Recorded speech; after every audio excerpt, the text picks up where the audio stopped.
मातरमो मत्पिता रामचन्द्रः स्वामी रामो मत्सखा रामचन्द्रः सर्वस्व मे रामचन्द्रो दयालुः नान्यं जाने नैव जाने न जाने वंशी विभूषितकरानवनीरदाभान् पीताम्बरादरुणबिम्बफलधरोष्टाद् पूर्णेन्दुसुन्दरमुखादरविन्दनेत्राद् कृष्णात् परं किमपि तत्त्वमहं न जाने यत्र यत्र रघुनाथकीर्तनं तत्र तत्र कृतमस्तकाञ्जलिं बाष्पवारि परिपूर्णलोचनं मारुतिं नमद राक्षसान्तकम्।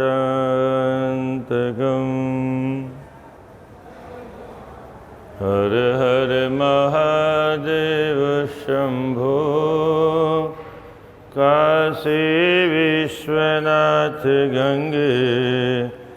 हर हर महादेव शंभो काशी विश्वनाथ गंगे।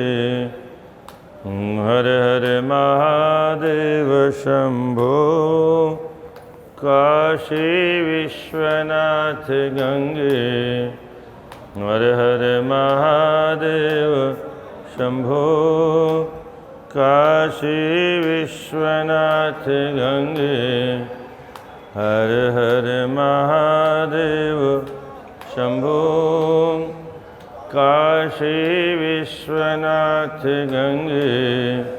हर हर महादेव शंभो काशी विश्वनाथ गंगे। बोले जगन्नाथ भगवान की, श्री केदारनाथ भगवान की, श्री बद्रीनाथ भगवान की, श्री रंगनाथ भगवान की, श्री वैकुंठनाथ भगवान की, श्री अयोध्यानाथ भगवान की, श्री ब्रजनाथ भगवान की, श्री विश्वनाथ भगवान की, श्री गंगा मैया की, श्री जमुना मैया की, श्री हनुमतलाल जी महाराज की, सत्य सनातन धर्म की। अनंत अनंत ब्रह्मांड नायक भगवान विश्वेश्वर विश्वनाथ जी के सानिध्य में हम आप माँ गंगा के तट पर बैठ करके भगवान लक्ष्मी नारायण जी के सानिध्य में सेवा अवतार हनुमतलाल जी जो कथा के उत्तम वक्ता भी हैं और कथा के उत्तम श्रोता भी हैं। उत्तमात्म वक्ता और उत्तमात्म श्रोता अद्भुत हैं हनुमान जी महाराज। उन्हीं के सानिध्य में बैठ करके साक्षात शिव स्वरूप शिव पुराण के माध्यम से वर्तमान की समस्याओं का समाधान खोजने का प्रयास कर रहे हैं। कल भगवती पराम्बा जगत जननी का भगवान भोलेनाथ से जो अनादि संबंध है, गिरा अर्थ जल बीच सम कहियत भिन्न न भिन्न। ईश्वर और ईश्वर की शक्ति दोनों अलग नहीं, शक्ति और शक्तिमान दोनों बराबर एक ही साथ रहते हैं, कभी अलग हो ही नहीं सकते।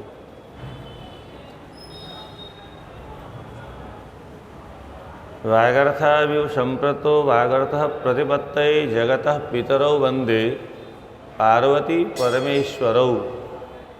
जगतः पितरौ, जगत के माता पिता हैं, मतलब सारे जगत को जन्म देने वाले। केवल लीला करने के लिए अलग होते हैं और लीला करने के लिए विवाह का नाटक करते हैं।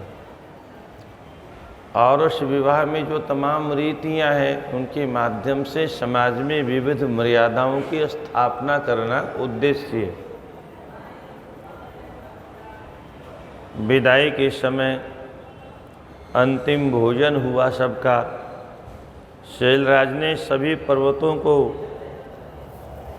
विधि पूर्वक भोजन करवाया और उसके बाद अपने अपने वाहनों को सजा करके सब कैलाश पर्वत की ओर गमन करने का उपक्रम करते हैं।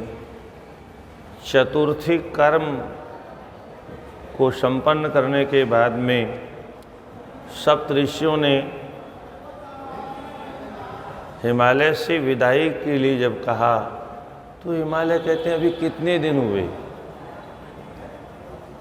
अतिशय प्रेम में बहुत समय भी क्षण मात्र के समान बीत जाता है। सुख में समान समय जो है बहुत जल्दी बीत जाता है और दुख का समय बहुत लंबा मालूम पड़ता है, छोटा सा समय भी। तो विदा करने को तैयार नहीं हैं।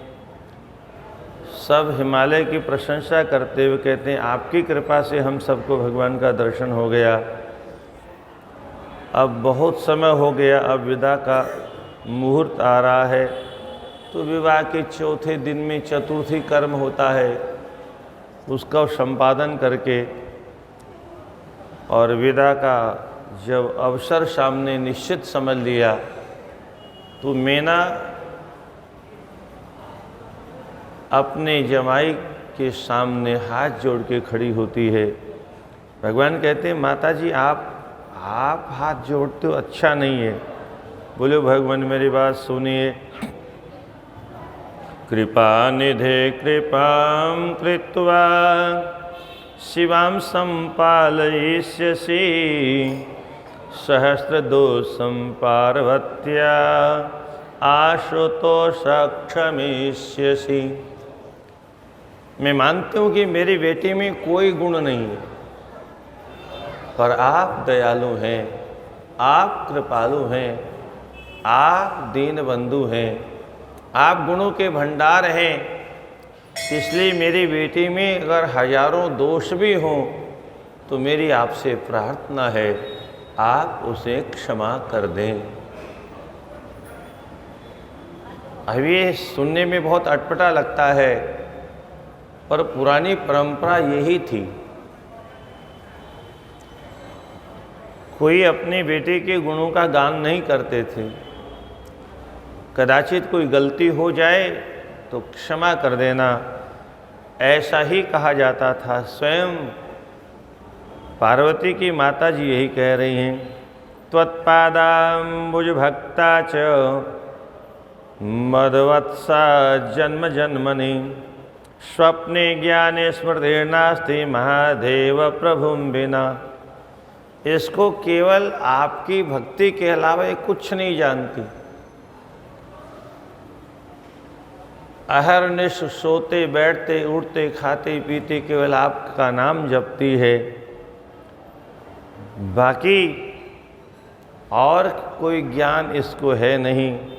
त्वद्भक्ति श्रुति मात्रेण हर्षाश्रु पुलकान्विता त्वन्निंदया भवेन्मूर्ना मृत्युंजय मृता इव। आपकी कोई प्रशंसा करता है तो उसको बहुत आनंद आता है, आपकी कोई निंदा करता है तो सुनकर के बेहोश हो जाती है। आपकी निंदा सुनने को कभी तैयार नहीं होती। इस प्रकार से बार बार हाथ जोड़ती, जैसी है आपकी है आप इसे क्षमा करना। और उच्च स्वर से मैया रोने लग गई। अत्युच्चे रोदनम कृत्वा मूर्छा मापह तयो पुरः। अत्यधिक रुदन करने से, अत्यधिक वियोग की जो आदि है, पीड़ा है, उससे उसका अनुभव करने के कारण माँ बेहोश हो गई। अथ मेनां बोधयित्वा तामां मंत्रगिरिं तथा चकार यात्रां देवेश महोत्सव पुरस्सरम्। इसके बाद हिमालय से आज्ञा लेकर के चलने की तैयारी करते हैं। स्वयं हिमालय भी बहुत रुदन कर रहे हैं। विदाई का अवसर कुछ ऐसा ही होता है। वैसे दुनिया में सभी घरों में पुत्रों की बड़ी महिमा है, पर कन्या की विदाई का जब अवसर आता है तब बड़े बड़े ज्ञानी ध्यानी भी, जनक जैसे महापुरुष रहे कहावत परम विरागी।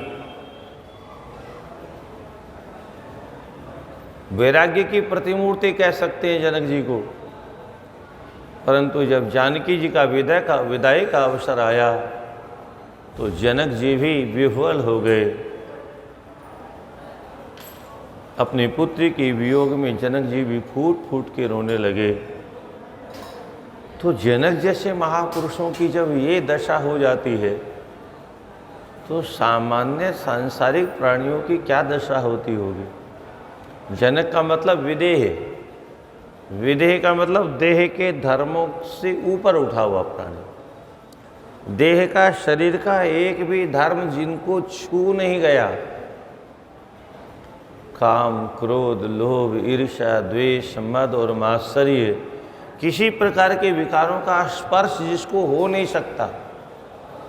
जैसे चिकने घड़े में जल नहीं ठहरता, जैसे कमल के पुष्प में जल नहीं ठहरता, भले ही वो कीचड़ में पैदा होता है, भले ही जल उसका जीवन है, परंतु उसके ऊपर जल डालिए तो ऊपर ऊपर पानी की बूंद मोती की तरह से तैरेगी, भीतर प्रवेश नहीं करेगी।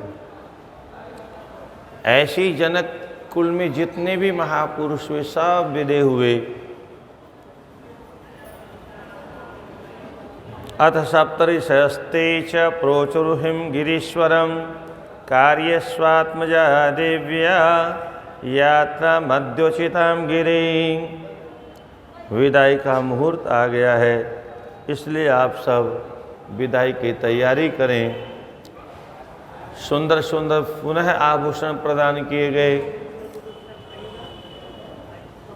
गिरिजे शृणु सुप्रीत्या मद्वचोद्धर्मवर्धनम् इहामुत्तन्धकरं शृण्वतां च सुखप्रदम्। जिस समय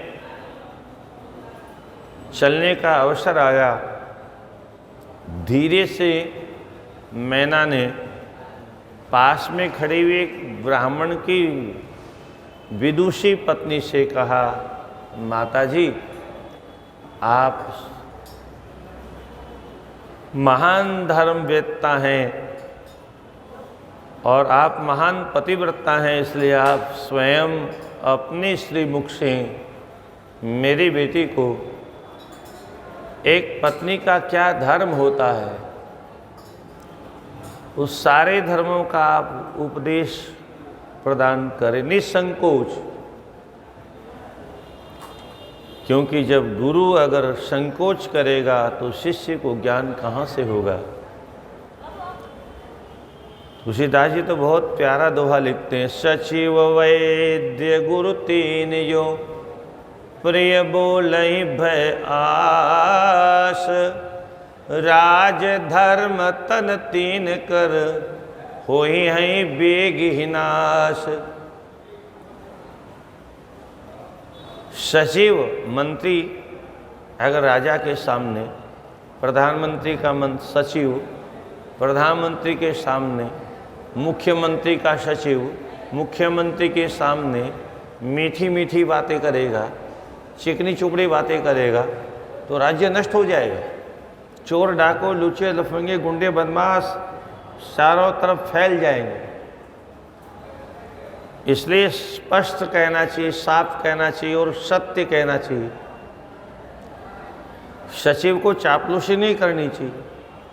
वर्तमान में हमारे देश में चापलूसी का बड़ा भारी जोर चल रहा है। चमचागिरी के बल पर कोई भी पद प्राप्त किया जा सकता है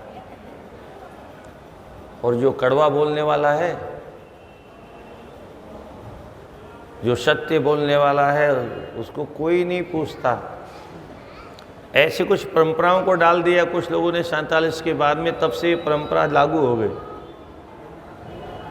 खूब चापलूसी करो, चमचागिरी करो। तो सचिव और वैद्य अगर मीठा बोलेगा, बीमार की अनुसार दवा नहीं देगा, बीमार जैसा कहेगा वैसी दवा देगा, तो फिर रोगी कभी ठीक नहीं हो सकता।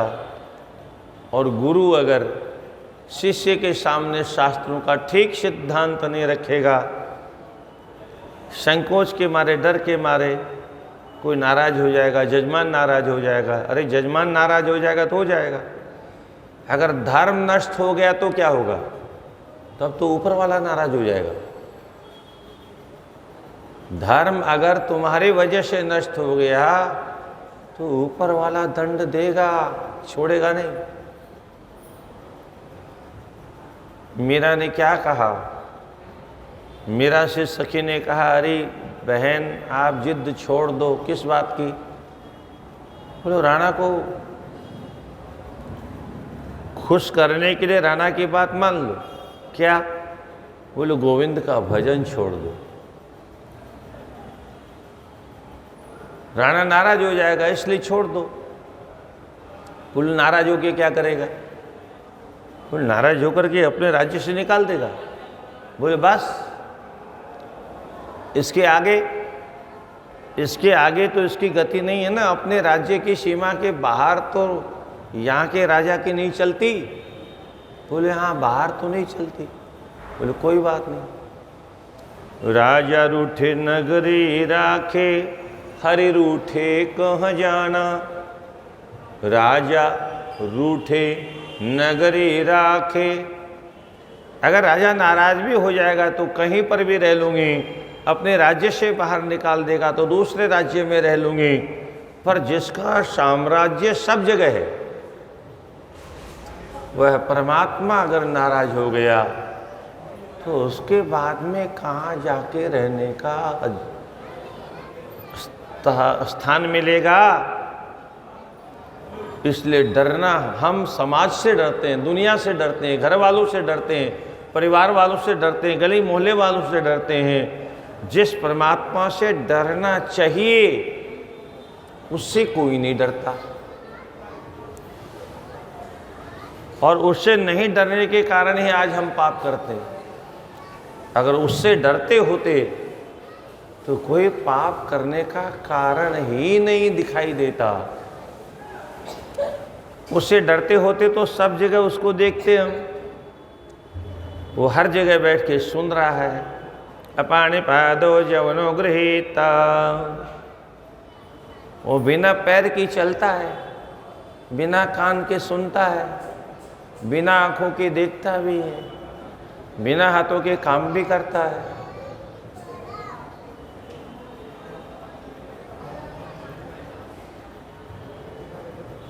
कर बिदु कर्म करे विधि नाना, बिनु बानी वक्ता बड़ योगी।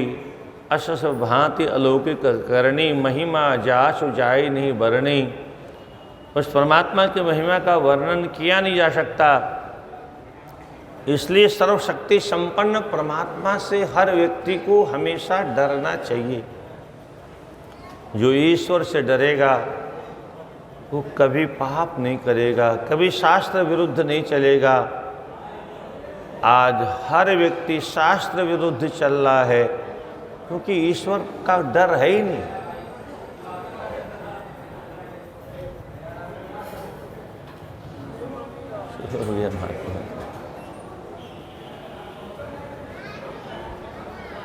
हम केवल ऊपर ऊपर ईश्वर का नाम लेते हैं, ऊपर ऊपर मंदिरों में जाते हैं, ऊपर ऊपर तीर्थों में जाते हैं, ऊपर ऊपर कभी दुर्गा जी का नवदुर्गा का उत्सव मनाते हैं, कभी रामनवमी का उत्सव मनाते हैं, कभी कृष्ण जन्माष्टमी का उत्सव मनाते हैं, कभी शिवरात्रि का उत्सव ऊपर ऊपर सब मनाते हैं, पर ईश्वर भी है और वो हमेशा हमारे साथ रहता है, हमारी प्रत्येक क्रिया को देख रहा है। ये हमें आज तक विश्वास नहीं और होने वाला भी नहीं, क्योंकि 50, 60, 70 वर्षों में जो आदतें हमारी पड़ गई हैं वो छूटने वाली नहीं, चाहे कोई कितना भी कहे। हाँ, ये संस्कार हमें बचपन से मिला होता, जैसे पार्वती जी कहते हैं सप्त ऋषियों से, जो तुम मिलते हो प्रथम मुनीषा, अगर पहले आप मिलते तो मैं आपकी बात सर माथे पर रख दी, पर अब मैं जन्म संबुहित हारा, अब तो मैंने सारा जीवन भोलेनाथ को अर्पण कर दिया, आप किसी और के बारे में सोच भी नहीं सकते। तो यही होता है, बचपन से जिस मार्ग में हम साधना करने में निकल जाते हैं, जीवन भर वही दृढ़ता हमारे जीवन में स्थिर हो जाती है।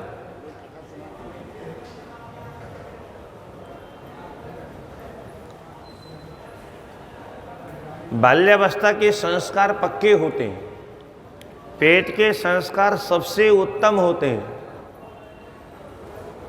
इसलिए संस्कारों का आधान सनातन धर्म में ही नहीं, सभी जगह उधर से ही संभव होता है। वो सारी परंपराएं आज बंद हो गई।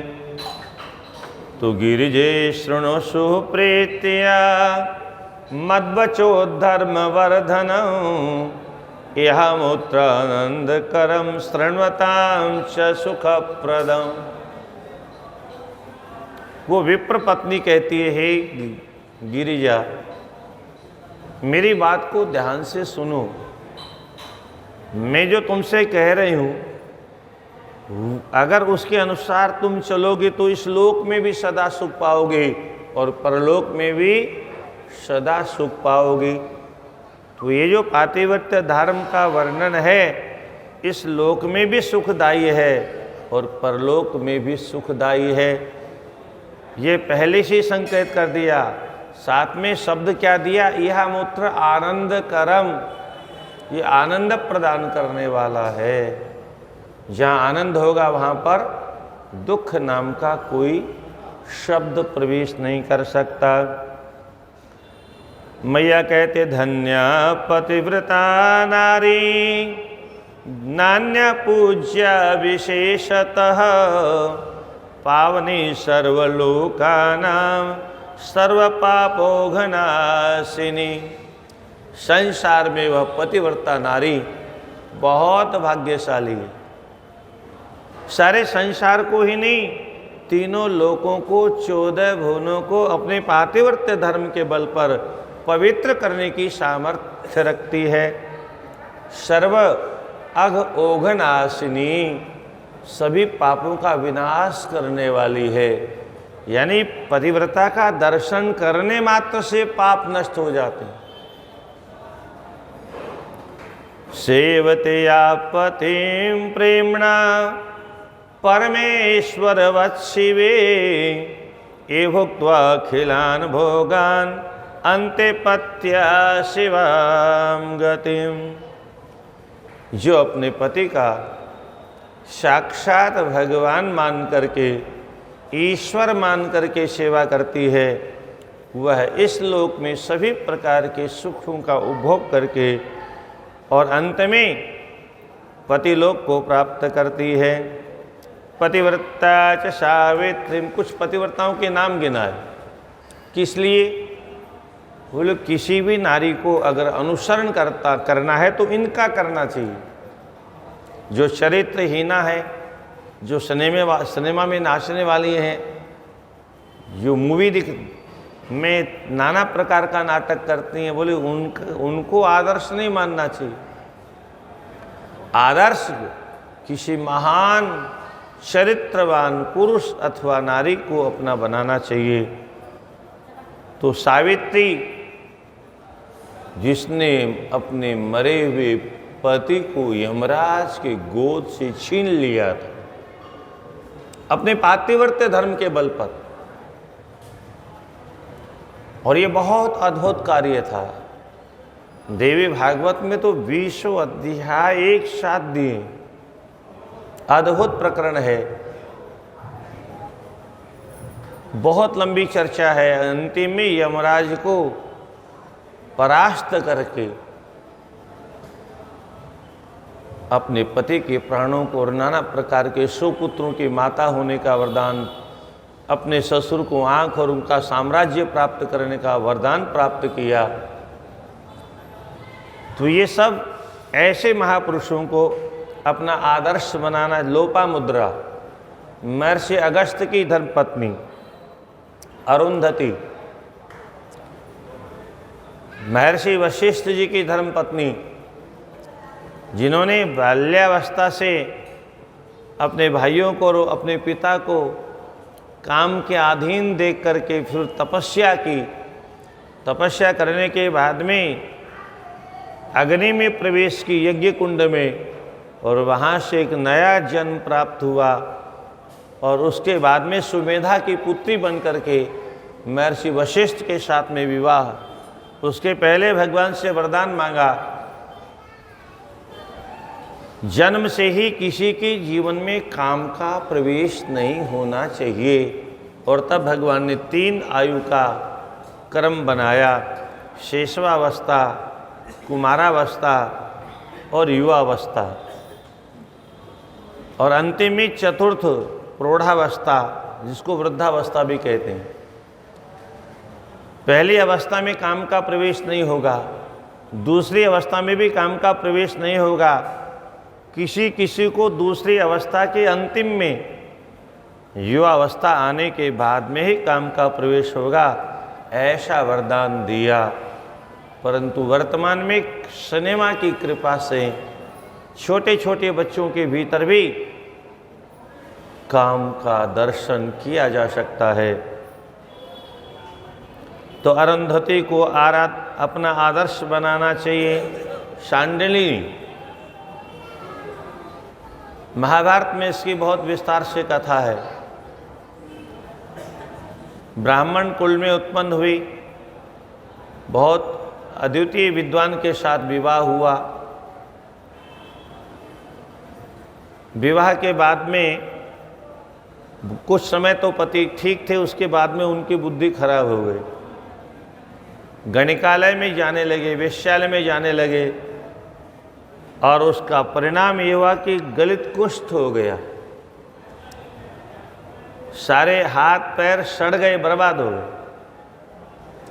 पर आदत से लाचार, धन दौलत भी समाप्त हो गई। फिर भी अपनी पत्नी से कहते हैं, फलानी जगह मुझे ले चलो। अब कोई साधन नहीं जाने के लिए, तो अपने गलित कुष्ठ वाले हाथ पैर जिसके गल चुके हैं, ऐसे पति को अपने कंधे पर बैठा करके वैश्यालय में ले जा रही है। मार्ग में क्या हुआ, ऋषि तपस्या में बैठे हुए थे, वो एक पैर का हिस्सा टकरा गया। अचानक ऋषि को लगा कुछ छुआ, तो उसने देखा तो गंदगी लगी हुई थी। ये कहाँ से आई? तो देखा कोई कंधे पर ढोके महिला किसी को ले जा रही है। ध्यान लगा के देखा कौन है ये, तुरंत समझ गए, अच्छा जिस अपने पति को तुम लेके जा रही है, कल का सूर्योदय नहीं देखेगा, सूर्योदय होते ही इसका प्राणांत हो जाएगा। और इतना सुनना था उसका, उसने हाथ में जल लेके कहा, कल सूर्योदय नहीं होगा। क्या कहा? कल सूर्योदय नहीं होगा। ईश्वर की सारी व्यवस्था बंद। और दूसरे दिन ऐसा ही हुआ, सूर्योदय नहीं हुआ। और सूर्योदय नहीं हुआ तो सब क्रिया कर्म धर्म पूजा पाठ यज्ञ यागादिक संध्या जप तप सब बंद हो गया। सभी क्रियाओं का लोप हो गया। सभी देवता परेशान हो गए। देवताओं के पास में खाद्य सामग्री बंद हो, क्योंकि कोई स्वा करे ही नहीं। पितरों के पास में तर्पण का जल जाना बंद हो गया। पितरों के पास में तस्मै स्वधा नमः सब बंद। सारे देवता परेशान हो गए। बहुत प्रार्थना की, देवी सूर्योदय होने दो। बोले कैसे होने दो? मैं विधवा बन जाऊं? नहीं, ये नहीं होगा। अंत तो गत्वा भगवान के पास में गए। भगवान कुछ करिए। भगवान बोले वो जरा आप लोग अनुसुईया के पास जाओ, वो समझाएगी तो इसकी समझ में आएगा। माँ अनुसुईया के पास में गए। अनुसुईया से प्रार्थना की, मैया आप समझाओ। उस पतिव्रता ने आज सूर्योदय बंद कर दिया। सारी क्रियाएं लुप्त हो गई। चराचर जगत बिना जप तप पूजा पाठ, बिना संध्या वंदन कर्म यज्ञ आदि अनर्थ हो जाएगा। धर्म का लोप हो जाएगा। सृष्टि का समूल विनाश हो जाएगा। अनुसुईया ने जाके समझाया, बेटी तुमने सूर्य की गति को क्यों रोक दिया? सूर्योदय होने दो ना। बोले माता जी आप भी चाहती हो मैं विधवा हो जाऊं? यही चाहती हो? बोले नहीं बेटी मैं ये तो नहीं चाहती तुम विधवा हो जाओ। बोले आप तो यही कह रही हैं। अरे सूर्योदय होने का मतलब क्या है? सूर्योदय होगा, मेरे पति मर जाएंगे, मैं विधवा हो जाऊंगी। और मैं ये कभी नहीं चाहती। कौन चाहेगी कि मैं विधवा हो जाऊं? आज की बात अलग है। आज तो कुछ भी संभव है, क्योंकि विधवा सधवा कुछ बराबर ही होते हैं, कोई मतलब ही नहीं।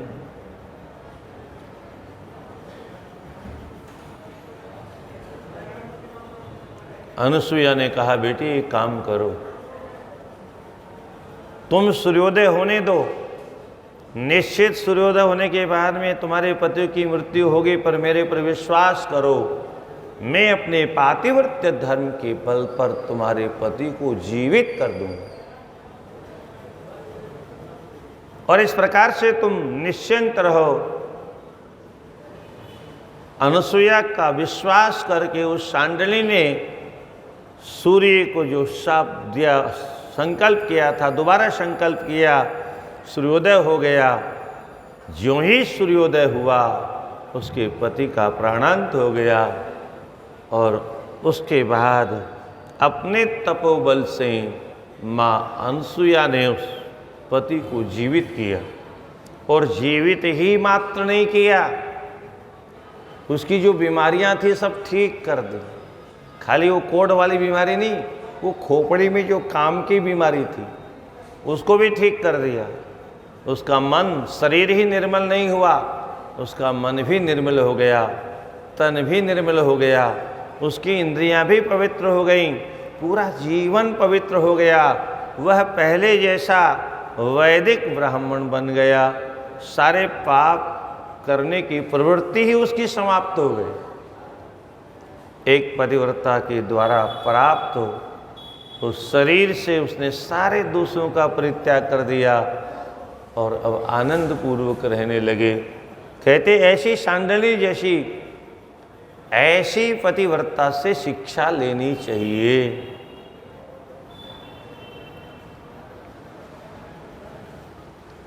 फिर मैया कहती है देखो इसके अलावा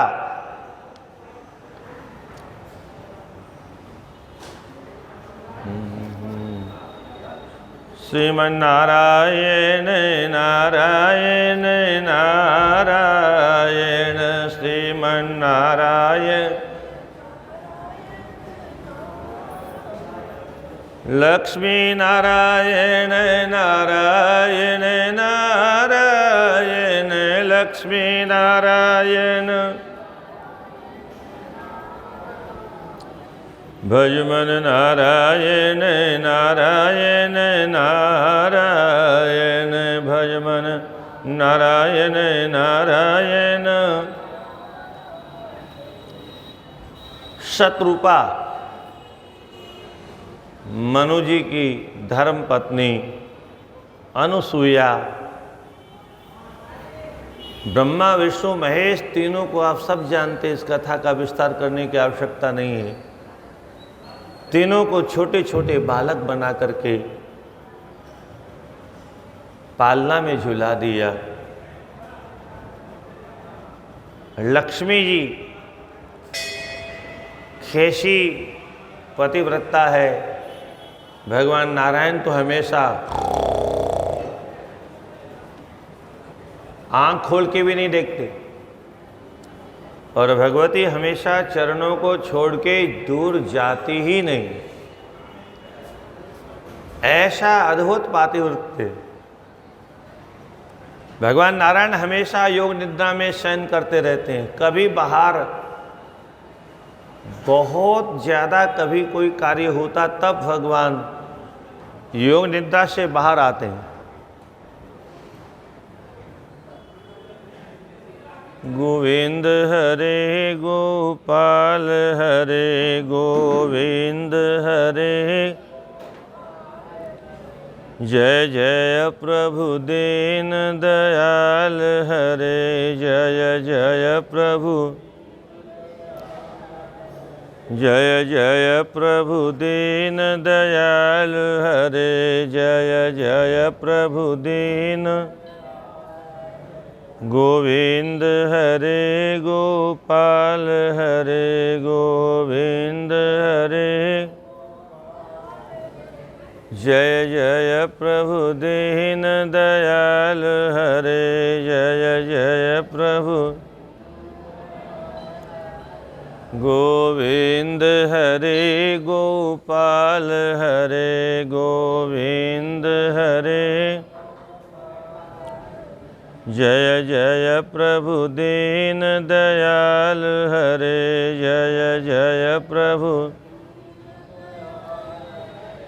गोविंद हरे गोपाल हरे गोविंद हरे। जय जय प्रभु दीन दयाल हरे जय जय प्रभु। गोविंद हरे गोपाल हरे गोविंद हरे। जय जय प्रभु दीन दयाल हरे जय जय प्रभु। गोविंद हरे गोपाल हरे गोविंद हरे।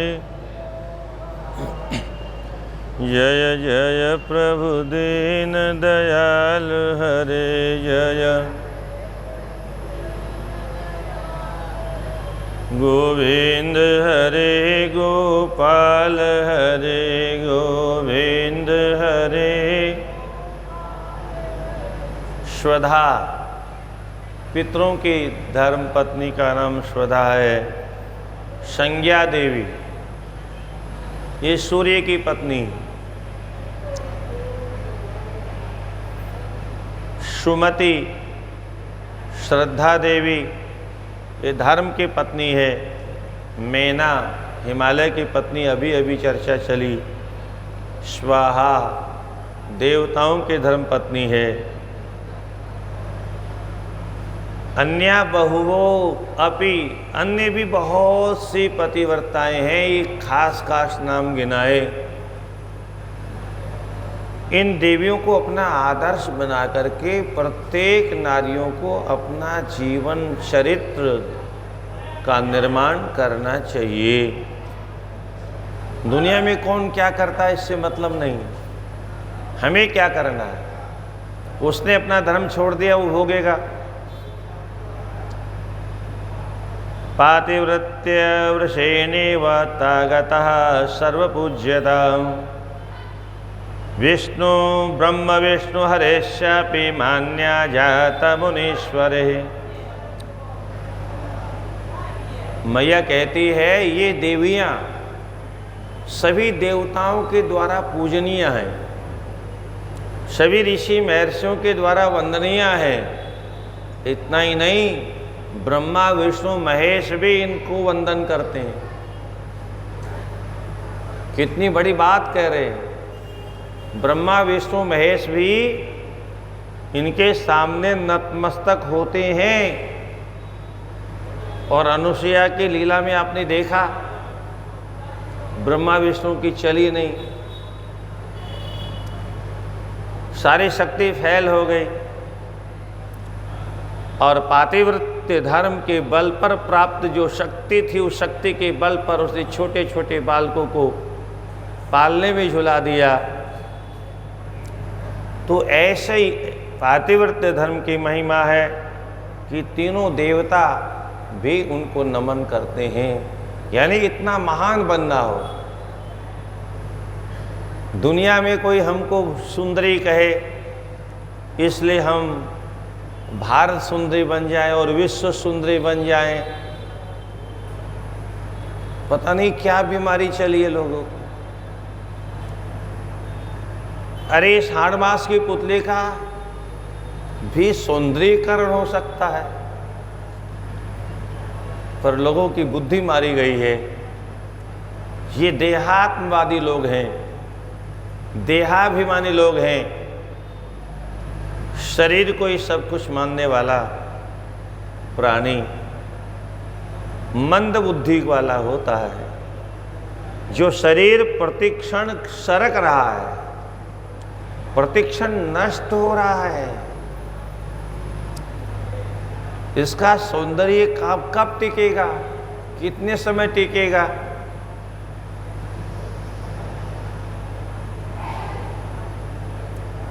कथा तो बहुत अटपटी है,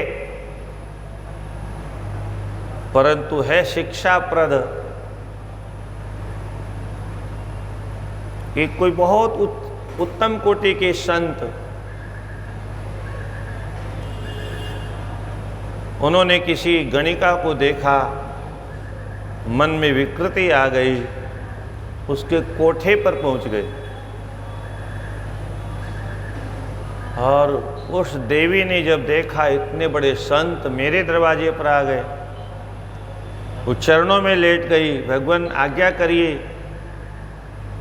आप जैसे संतों का इस पापिन के झोंपड़े में आना कैसे हुआ।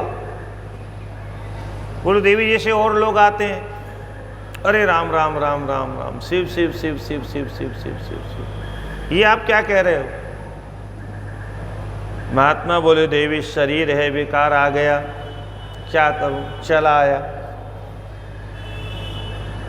उस देवी ने देखा मैं तो पाप करती ही करती हूँ, मुझे तो नरक में जाना है, इस संत को नरक में क्यों पहुंचाऊं। संत के दर्शन करने से उसकी बुद्धि बदल गई। तो नहीं नहीं नहीं, मैं इन महात्मा को नरक में नहीं जाने दूं। और उसने कहा महाराज आप ऐसी कृपा करो, अभी 3 दिन तो मैं किसी लायक नहीं हूँ, 3 दिन बाद में आना। और उसके बाद में उसने एक जुलाब खरीद के लेके आई। जुलाब गर्म पानी के साथ में बार बार खा करके फिर गंदगी को उन्होंने, अब तो चला फिरा न जाए, अब तो सूखे कांटा हो गए। उसने काम, एक गजब का काम क्या किया, जब भी जाती है घड़े में जाती, घड़े को ढक देती और 3 दिन बाद में वो संत जब आए तो बोले देवी वो कहाँ है। बोले वो महाराज मैं ही तो हूँ, अरे बोले तो ना ना ना ना ना, वो तो कोई और थी। बोले महाराज मैं ही हूं, मेरी बात मानो आप। तो बोले वो तुम्हारा सौंदर्य कहाँ चला गया 3 दिन में? बोले महाराज आप देखना चाहते हो? वैसे आपके साथ में मजाक करना अच्छी बात तो नहीं, पर आपका धर्म नष्ट न हो इसलिए मैं आपको वह सौंदर्य दिखाना अवश्य चाहूँगी। वो जो घड़ा पड़ा है उसमें मेरा सौंदर्य पड़ा है, जाके देख लो। और उसने जो ही घड़े को राम राम राम राम राम राम राम,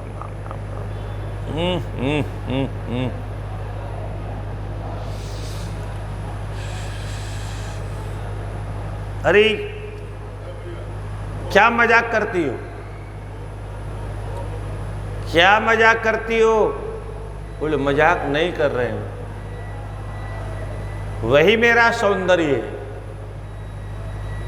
3 दिन में मेरी दशा उसके कारण हो गई।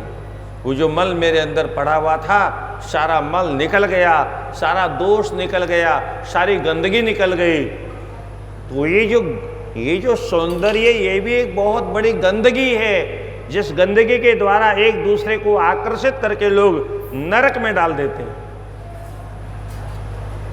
पुरुष का सौंदर्य नारी के लिए नरक का दरवाजा है, नारी का सौंदर्य पुरुष के लिए नरक का दरवाजा है। इसलिए यह भी एक गंदगी है। उस मल के साथ वह सौंदर्य भी नाली में चला गया। आपने कभी विचार नहीं किया सज्जनों, इस शरीर में बल किसका है, ताकत किसकी है? किसकी ताकत के बल पर ये हम नाचते कूदते हैं? प्रत्येक व्यक्ति के अंदर अगर ताकत है तो मल की है, गंदगी की है। विश्वास नहीं हो तो आप भी जुलाब खा लेना गर्म पानी के साथ। बस शाम को जुलाब खाओगे तो सुबह पता चल जाएगा, दोपहर तक आपकी ताकत खत्म, आपका बल खत्म, आप खटिया पकड़ लो। तो शरीर के अंदर जो बल है वो किसमें है? मल के अंदर बल है। मल निकलने के साथ ही शरीर बिल्कुल लुंज पुंज हो जाता है। ये मल ही सौंदर्य है। मांस और मज्जा और रक्त का ही तो सौंदर्य है, गंदगी का ही तो सौंदर्य है, बाकी तो सौंदर्य कुछ नहीं है। गोरी चमड़ी है तो भी चमड़ी ही है, काली चमड़ी है तो भी चमड़ी है, तो भी नीचे मांस भरा हुआ है, मल भरा हुआ, हड्डियां हैं, मल मूत्र भरा हुआ है, फिर भी लोगों को सौंदर्य दिखाई देता है। तो ये मल का ही सौंदर्य है। उस संत के अंदर जो विकार आया था वो नष्ट हो गया। नरक में जाने से संत को उसने बचा लिया। कहने का तात्पर्य इस शरीर में कोई सौंदर्य नहीं, हो ही नहीं सकता। जो नाशवान वस्तु है उसमें सौंदर्य कहाँ से आएगा? ये तो हमारा अज्ञान है कि देहे स्थिमाशरुधिरेभिमतिं त्यजत्वं जाया सुतादिषु सदा ममतां विमुञ्च पश्य निशं जगदिदं क्षणभङ्गनिष्ठं वैराग्यरागरसिको भवभक्तिनिष्ठः। इस हार्ड मांस के पुतले को हम बहुत सुंदर मानते हैं। ये हमारा अज्ञान है।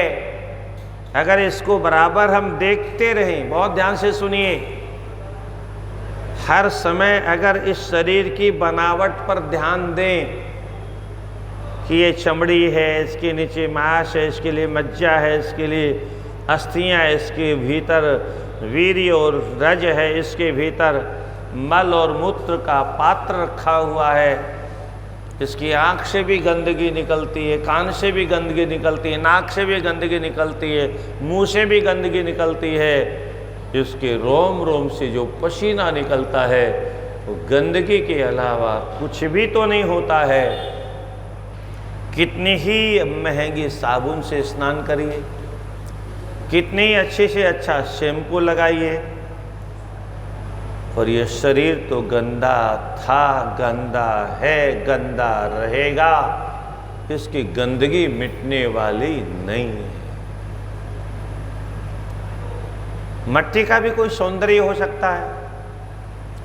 तो सज्जनों, अगर बराबर हम इस गंदगी को देखते रहें तो हमारे जीवन में कभी काम का प्रवेश नहीं होगा, कभी क्रोध का प्रवेश नहीं होगा, कभी लोभ का प्रवेश नहीं होगा, कभी ईर्ष्या द्वेष का प्रवेश नहीं होगा, कभी विषय वासनाओं का प्रवेश ही नहीं होगा।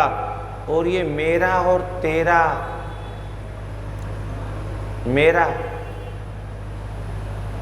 अरे हार्ड मास का पुतला मेरा, और ये मैं और तू, ये हार्ड मास का पुतला मैं। अरे मैं ये हार्ड मास का पुतला हूं।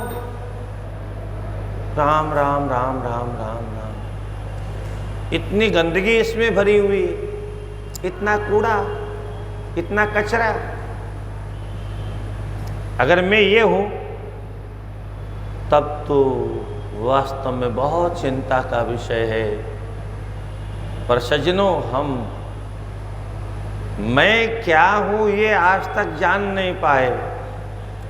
ये शरीर मैं नहीं है। इस शरीर के भीतर रहने वाली जो आत्मा है वह मैं है।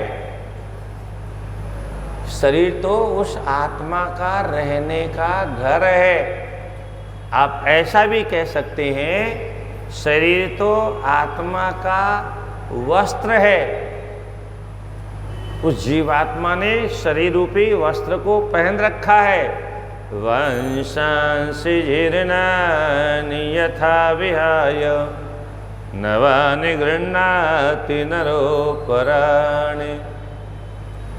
जैसे पुराना कपड़ा फेंक करके हम नया कपड़ा पहन लेते हैं, ऐसे ही आत्मा जब शरीर जीर्ण शीर्ण हो जाता है, पुराना हो जाता है, इस शरीर रूपी वस्त्र को फेंक देती है और इसको छोड़ करके फिर किसी नए वस्त्र को पहन लेती है। फिर गाय घोड़ा गधा सूअर अपने कर्मों के अनुसार कुछ भी बन जाती है, पर इस पुराने शरीर का त्याग कर देती है। तो मैं नाम का ये शरीर नहीं है, हमारा अज्ञान है। वह अज्ञान इस शरीर को मैं कहता है, शरीर को मैं रूप में मानता है। और जब शरीर को मैं मान लेते हम, तब हम नाना प्रकार के पाप करते हैं। व्यास जी ने बहुत प्यारी बात महाभारत में कही। किसी ने पूछा, भगवान आपने इतने बड़े बड़े ग्रंथ लिख दिए और हमारे पास इतना समय है नहीं, हम कब पढ़ेंगे, कब समझेंगे, कब आचरण करेंगे? हमको कोई छोटे रूप में आप दुख सुख का कारण बता दीजिए, छोटे रूप में। व्यास जी ने कहा, ये तो बहुत सरल बात है, मैं तो आधे श्लोक में बता देता हूं। पूरे श्लोक की बात छोड़िए, आधे श्लोक में सुख और दुख का कारण सुनो दुनिया वालों। श्लोकार्धम प्रवक्ष्यामि यदुक्तम ग्रंथ कोटिभिः। मैंने करोड़ों करोड़ों ग्रंथों में जो लिखा है उसका सार केवल आधे श्लोक में, पूरे में नहीं, आधे में सुना रहा हूं। सुनो, सुन के उसे धारण करो और जीवन जीना शुरू कर दो। बोले महाराज जल्दी बताइए। बोले सुनो सुनो, जल्दी से सुनो, नोट करो। ममेति परमं दुःखं निर्ममेति परमं सुखं। ये मेरा है। कितने अक्षर है मेरे में? 2 अक्षर। ये मेरा है, यही दुख की जड़ है। राधे राधे। दुख कौन देता है? मेरा। ममेति परमम दुखम। बोले महाराज मेरा दुख देता है तो सुख कौन देता है? बोले अगर सुखी होना चाहते हो तो जो मेरा 2 अक्षरों का शब्द है इसको 3 अक्षर का बना दो, और जो ही इसको 3 अक्षर का बनाओगे उसी समय दुख गायब हो जाएगा। बोले महाराज 3 अक्षर का कैसे बनाए? बोले बस 1 अक्षर और जोड़ दो पीछे में। मेरा तो तुम कहते हो मेरा मेरा मेरा मेरा, एक काम करो, ये मेरा मेरा तो दुख देने वाला है, इसमें 1 अक्षर और जोड़ दो और अब बोलो न मेरा, न मेरा, मेरा नहीं, न अक्षर और जोड़ दो तो न मेरा हो गया। अब मेरा नहीं तो फिर दुख भी नहीं होगा, सुख भी नहीं होगा। सबसे ऊपर क्या होगा? दुख सुख से ऊपर उड़ जाएंगे हम। दुख कौन देता है? मेरा। कैसे पता चला? आप अपने जीवन में प्रैक्टिकल रात दिन अनुभव करते हैं। जब भी कभी हमारे जीवन में दुख आता है तो दुख देने वाला मेरा ही होता है कोई, चाहे वो मेरा शरीर हो, चाहे मेरी पत्नी हो, चाहे मेरा पति हो, चाहे मेरा पुत्र हो, चाहे मेरा पिता हो, चाहे मेरी माता हो, चाहे मेरा मित्र हो, चाहे मेरा दुश्मन हो, चाहे मेरा मकान हो, चाहे मेरा दुकान हो, चाहे मेरा कारखाना हो, चाहे मेरा मालिक हो। जब भी दुख मिलेगा कोई न कोई मेरा होगा दुख देने वाला। दूसरे वाला मुझे दुख नहीं देगा। मेरा संबंधी होगा तो मुझे दुख मिलेगा, मेरा बेटा होगा तो मुझे दुख देगा। मतलब इतना ही समझ लो, व्याख्या ज़्यादा करने की ज़रूरत नहीं। जहाँ जहाँ से आप मेरा शब्द जोड़ोगे वहाँ वहाँ से केवल दुख मिलेगा, दुख मिलेगा। और अनादि काल से जिसको भी मिला दुख वह मेरा ही देने वाला था। आज भी मेरा दुख दे रहा है और कल भी मेरा दुख देगा। मेरा, ये 2 अक्षर जिससे भी आप जोड़ दोगे। एक उदाहरण, हम अखबार पढ़ रहे हैं अथवा टीवी देख रहे हैं, चाय पी रहे हैं और उसमें समाचार आया एक ट्रेन का एक्सीडेंट हो गया। हमें कोई दुख होता है?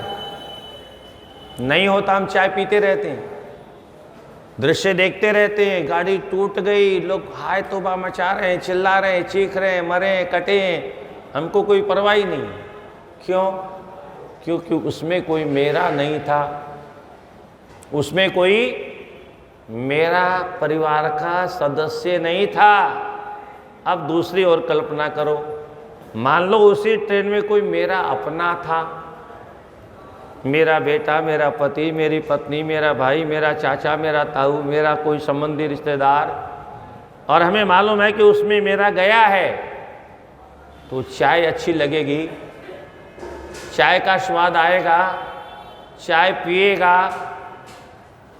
मेरा बेटा उसमें गया है, अरे उसका एक्सीडेंट हो गया, हाँ, तो वो व्याकुल हो जाएगा और जब तक उसका पता नहीं लग जाएगा तब तक वो पानी भी नहीं पीना चाहेगा। मरता क्या नहीं करता अलग बात है, पर प्रयास करेगा, दौड़ धूप करेगा, और जब उसे तसल्ली हो जाएगी कि मेरा बेटा तो सुरक्षित है, तब उसकी चेन में चैन आएगा, तब उसको ठीक से सांस आएगी। उसके पहले तो ऐसा हो गया जैसे मानो कोरोना हो गया हो, सांस ऊपर की ऊपर, नीचे के नीचे चल रही, धुक धुकी हो रही थी। क्यों हो रही थी? ये दुख किसने दिया? मेरा उसमें कोई था। जिसमें मेरा नहीं था पूरी गाड़ी के लोग मर गए और हमको बिल्कुल भी दर्द नहीं हुआ। पड़ोस का मकान गिर गया, लोग दब के मर गए, हमको नाम मात्र कुछ नहीं, बहुत बुरा हुआ, बहुत बुरा हुआ, ठीक है, हम अपना काम कर रहे हैं, हम मस्त हैं अपने काम में, हमें दर्द नहीं हुआ, पर हमारे मकान की थोड़ी सी ईंटा भी हिल जाए, अरे अरे मिस्त्री को बुलाओ, मिस्त्री को। पड़ोस में 10 आदमी जल के मर गए, हमको दर्द नहीं हुआ, हमारी फुलके से हमारी अंगुली में थोड़ी सी भाप लग गई, थोड़ी सी भाप, और वो सी कर रहे हैं और ये लगा रहे हैं और वो लगा रहे हैं और वो है क्यों? अरे हमारे यहाँ महात्मा लोग कथा कहते हैं, बोले एक बार किसी किसान का बेटा मर गया, तो उसके यहाँ रो रहा था बेचारा, गुरुजी गए, उसको बहुत समझाया, मरने वाला मर गया, लौट के नहीं आएगा, कोई लौट के आता ही नहीं, अब रोने से क्या फ़ायदा, अब धैर्य धारण करो, बच्चों को संभालो। वो शांत हो गया। 2-4 महीने बाद में राधे राधे राधे राधे, 2-4 दिन बाद में या 2-4 महीने बाद में कभी वो शहर की तरफ निकला, तो गुरुजी के घर की तरफ से जा रहा था, तो गुरुजी रो रहे थे। उसने कहा गुरुजी के रोने की आवाज़ आ रही है, गुरुजी को क्या हो गया? अरे कुछ दिन पहले तो मुझे समझा रहे थे, खुद क्यों रो रहे हैं? भीतर गए, देखा गुरु माता भी ठीक हैं, गुरुजी के बेटे भी ठीक हैं, परिवार भी सब ठीक ठाक है। गुरुजी को प्रणाम किया, बोले गुरुजी क्या हुआ, रो क्यों रहे हो? अरे बोले मेरा बछड़ा मर गया। अरे गुरुजी मेरा तो बेटा मरा था, तो आप मुझे समझा रहे थे, और आपका बछड़ा मर गया तो रो रहे हो? मेरा तो बेटा मर गया, तब आप रोने के लिए मना कर रहे थे। तो कहते वो बेटा तुम्हारा था, बछड़ा मेरा। क्या?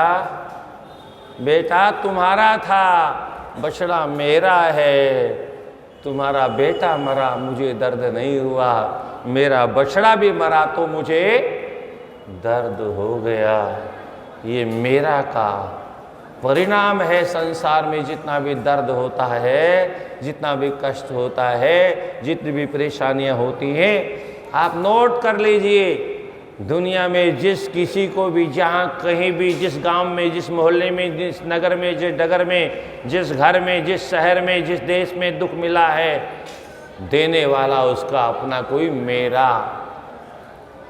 यूक्रेन वालों को बहुत दुख हो रहा है, देने वाला कौन है?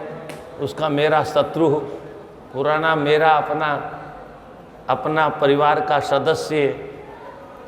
कोई न कोई दुख देता है तो मेरा होता है, और हम इसको जानते भी हैं,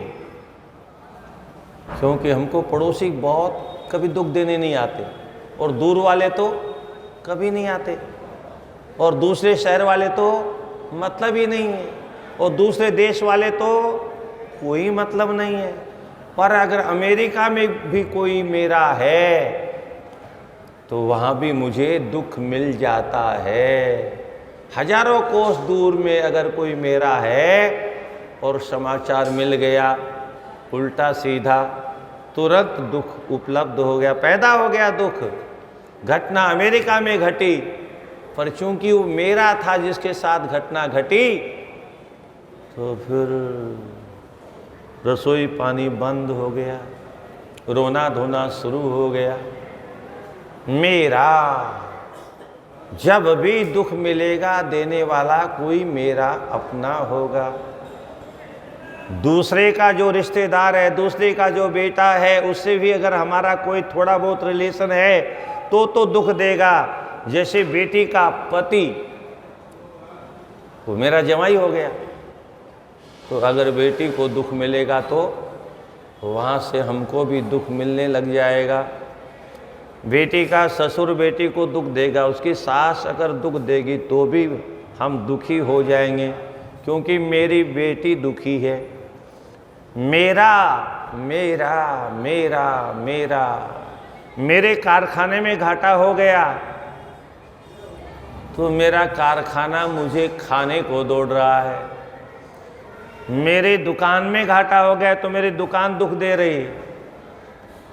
मेरा बेटा नहीं पढ़ा, मेरा बेटा डाकू हो गया, चोर हो गया, लुच्चा लफंगा हो गया, कुछ भी समझ लीजिए आप, जहाँ मेरा शब्द जुड़ा वहीं दुख होता है।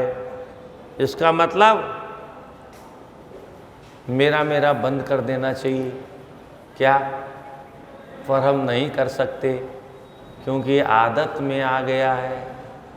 जन्म से लेकर के मेरा मेरा मेरा मेरा करते करते मेरा इतना भीतर घुस गया है कि उसके बिना हमको लगता है दुनिया सूनी हो जाएगी। जबकि हमारे बिना भी दुनिया चलेगी, हमारे बाप दादों के बिना भी दुनिया चल रही है, परंतु मेरा शब्द हम छोड़ नहीं सकते। और जब तक इससे हमारा पिंड छूटेगा नहीं तब तक दुख हमारा साथ कभी छोड़ेगा नहीं। मेरा जब तक साथ रहेगा दुख तभी तक साथ रहेगा। अब सुखी होने का रास्ता क्या है? तो व्यास जी कहते हैं ममेति परमं दुःखं निर्ममेति परमं सुखं। मेरा ये दुख का कारण है। और एक अक्षर और जोड़ दो, न मेरा, ये मेरा नहीं, बस झगड़ा खत्म। मेरा है ही नहीं वो।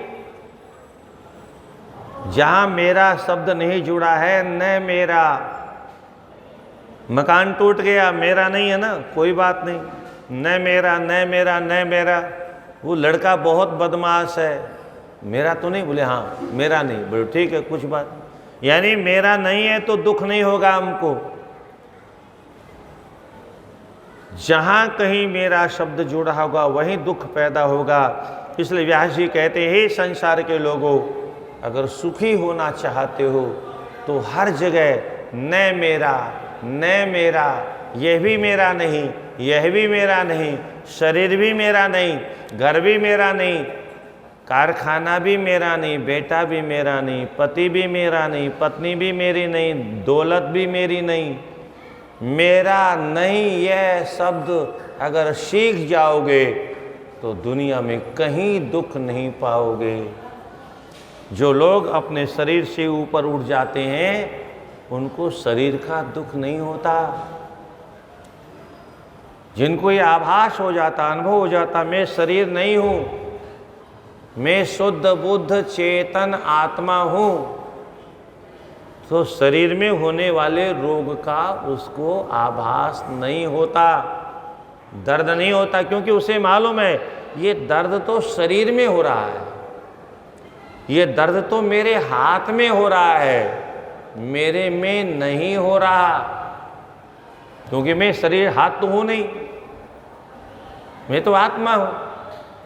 और आत्मा तक दर्द पहुँच नहीं सकता, आत्मा तक दुख पहुँच नहीं सकता, आत्मा तक पीड़ा पहुँच नहीं सकती, आत्मा तक कोई समस्या का प्रवेश संभव नहीं। न तत् सूर्यो भाति, आत्मा वह दिव्य तेजोमय ईश्वर का स्वरूप है जहाँ सूर्य का प्रवेश नहीं, चंद्रमा का प्रवेश नहीं, ग्रह नक्षत्रों का प्रवेश नहीं, दुख सुख का प्रवेश कैसे हो जाएगा? इसलिए मेरा शब्द हमेशा दुख देता है और हम मेरा छोड़ने को तैयार नहीं होते। तो सेव्यस्त्वया पतिस्तस्माद् सर्वदा शंकर प्रभु दीनानुग्रह करता च सर्वसेव्य शताम गति। हे बेटी, तुम सदा अपने पति भगवान शिव की सेवा करना, वो भगवान दीनों पर कृपा करने वाले हैं। शताम गति ही संत महापुरुषों की एकमात्र गति, गति का मतलब एकमात्र आश्रय, एकमात्र शरणस्थली, उनके अलावा संतों की शरणस्थली कोई नहीं हो सकता।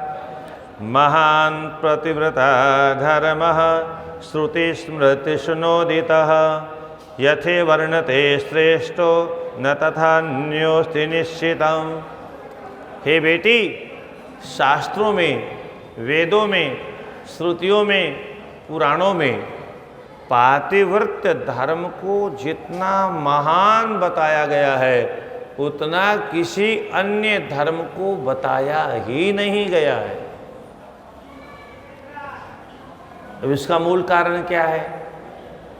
इसका मूल कारण है कि सृष्टि, अगर पातिव्रत्य धर्म ठीक चलेगा तो सृष्टि सही चलेगी, और अगर नारी के अंदर अधर्म आ गया, नारी के अंदर पाप आ गया, नारी के अंदर दोष आ गया, नारी का मतलब खान के अंदर दोष आ गया, खजाना। कभी किसी बेटी ने पूछा, महाराज सभी लोग बेटियों पर काहे को नज़र रखते हैं, बेटों पर तो कोई नज़र रखता ही नहीं, बेटियों को ही क्यों दबा के रखा जाता है, बेटों को तो कोई दबा के रखता ही नहीं। ऐसा नहीं है, नियम दोनों के लिए बराबर है। अब कोई बेटे को छोड़ दे उसकी गलती। शास्त्रों में पुरुष को भी स्वतंत्र नहीं छोड़ा है, परंतु नारी को जो ज़्यादा ध्यान देते हैं आज भी माताएं, उसका एकमात्र कारण ये है, उनकी समझ है कि एक लड़का अगर बिगड़ भी जाएगा तो एक हीरा बिगड़ेगा, पर अगर कन्या बिगड़ गई तो हीरे की खान बिगड़ जाएगी। कन्या दूषित हो गई, उसमें तो न जाने कितने हीरे निकलने वाले हैं। इसलिए वो हीरों की खान है, उससे नहीं बिगड़ना चाहिए। इसलिए नारी को बहुत ज़्यादा सावधानी से हमारे यहाँ संभाल के रखने का सारे शास्त्रों में मार्ग बताया गया है। तो इसलिए बेटी, नारी से ही सुंदर सृष्टि होती है, और माँ अगर पवित्र होगी तो उसकी संतान पवित्र होगी। माँ अगर चरित्रवान होगी तो उसकी संतान भी चरित्रवान होगी।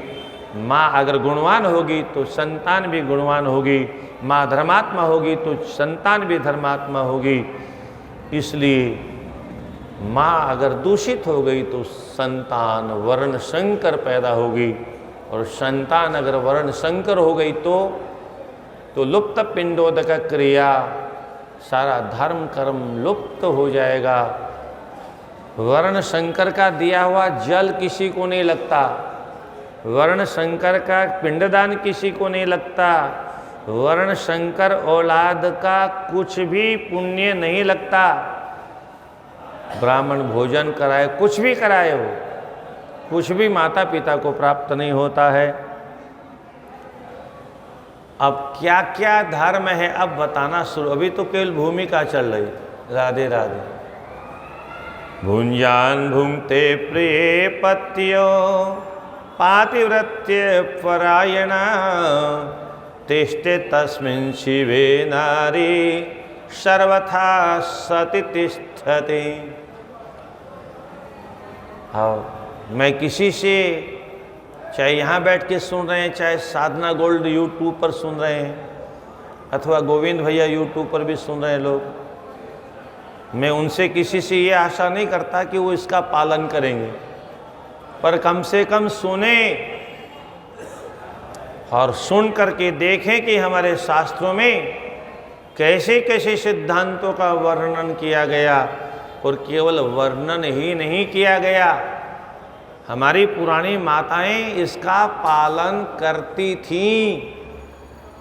कल तक, जब तक सिनेमा नहीं आया था, तब तक भी इस धर्म का पालन घरों में किया जाता था। आज भी यत् किंचित धर्म का पालन होता है।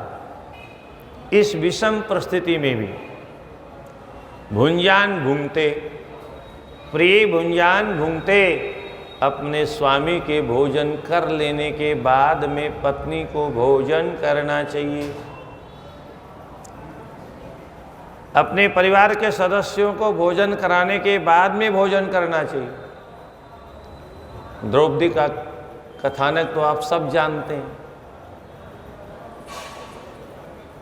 युधिष्ठिर जब जंगल में गए तो उनके सामने बहुत बड़ी समस्या आ गई।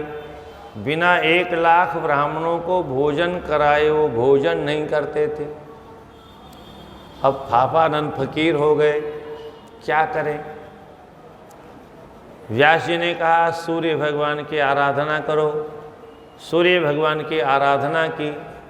सूर्य भगवान ने एक पात्र दिया, बोले इस पात्र में बनाओ, सबको खिलाओ, सबकी पूर्ति हो जाएगी। बोले भगवान इतने से पात्र में? बोले हाँ, ये कोई सामान्य पात्र नहीं है, ये तेजोमय पात्र है। और सुनो इसकी विशेषता सुनो, इसमें से रबड़ी मांगोगे तो रबड़ी मिलेगी, मालपुआ मांगोगे तो मालपुआ मिलेगा, दूध दही खीर जो मांगोगे वह मिलेगा, साग सब्जी मांगोगे तो वह मिलेगी, रोटी दाल चावल मांगोगे तो वह मिलेगा। और जितनों को चाहो उतनों को खिलाओ, कोई परवाह नहीं है, खिलाते रहो। जो मांगे वही आके इससे मांगना, वही मिलेगा, उसी से भंडार भर जाएगा। पर एक शर्त है, द्रौपदी जब तक नहीं खाएगी तब तक 1,00,000 नहीं 1 करोड़ क्यों न भोजन कर लें, 1 करोड़ क्यों नहीं 1 अरब लोग भोजन क्यों न कर लें, इसका भोजन कभी समाप्त होने वाला नहीं है। बस द्रौपदी ने भोजन किया, इसने जवाब दिया। इसका मतलब क्या है?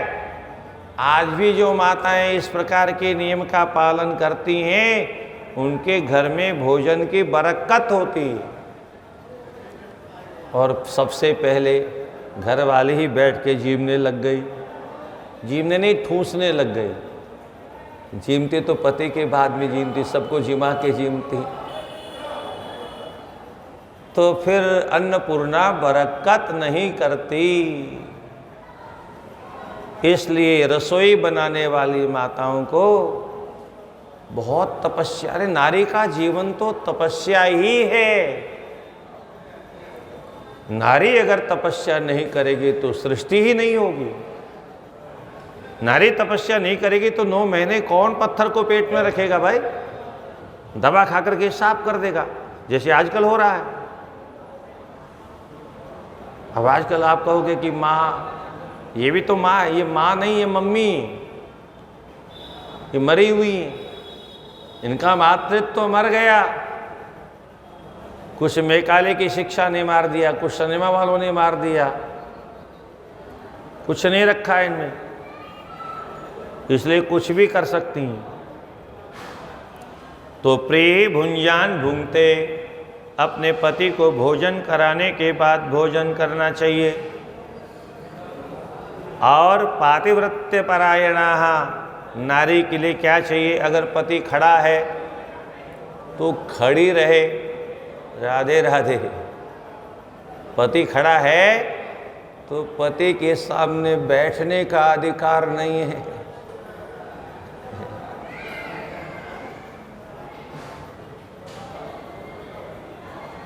जब तक पति खड़ा रहे तब तक खड़ी रहे, बैठ जाए तभी बैठे।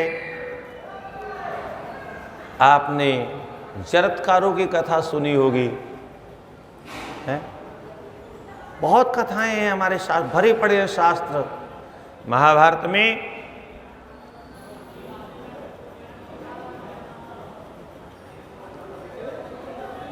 कद्रु ने शाप दे दिया अपने पुत्रों को, उन्होंने कहना नहीं माना ना, तो सूर्य की पूंछ में जाके जो नहीं लिपटे उनको शाप दे दिया, जाओ तुमको गरुड़ खा जाएंगे और तुम यज्ञ में जल के मर जाओगे।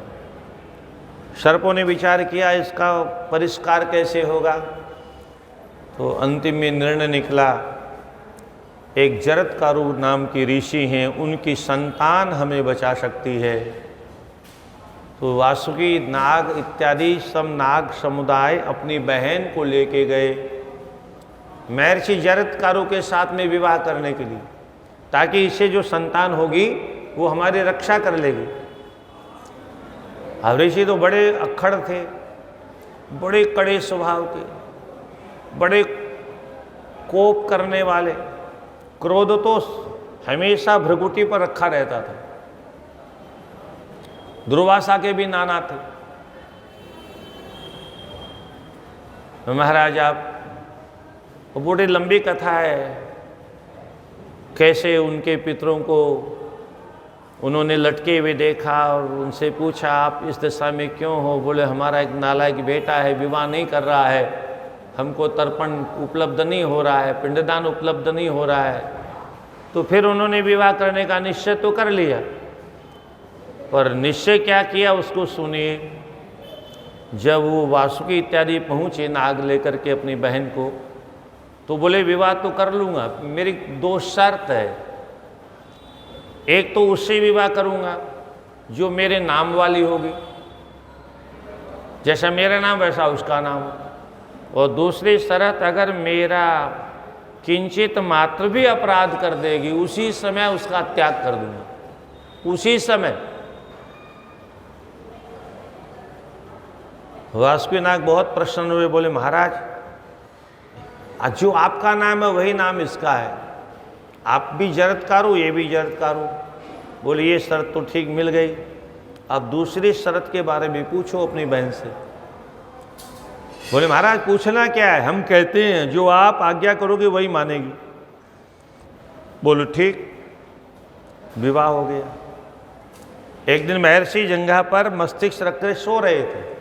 अब देखिए धर्म कैसा विलक्षण है, आज के लोग धर्म को क्या जाने। जंघा पर सो रहे थे, धीरे धीरे सोते सोते सायंकाल हो गया, सूर्य अस्ताचल को चला गया, संध्या का समय निकट आ गया।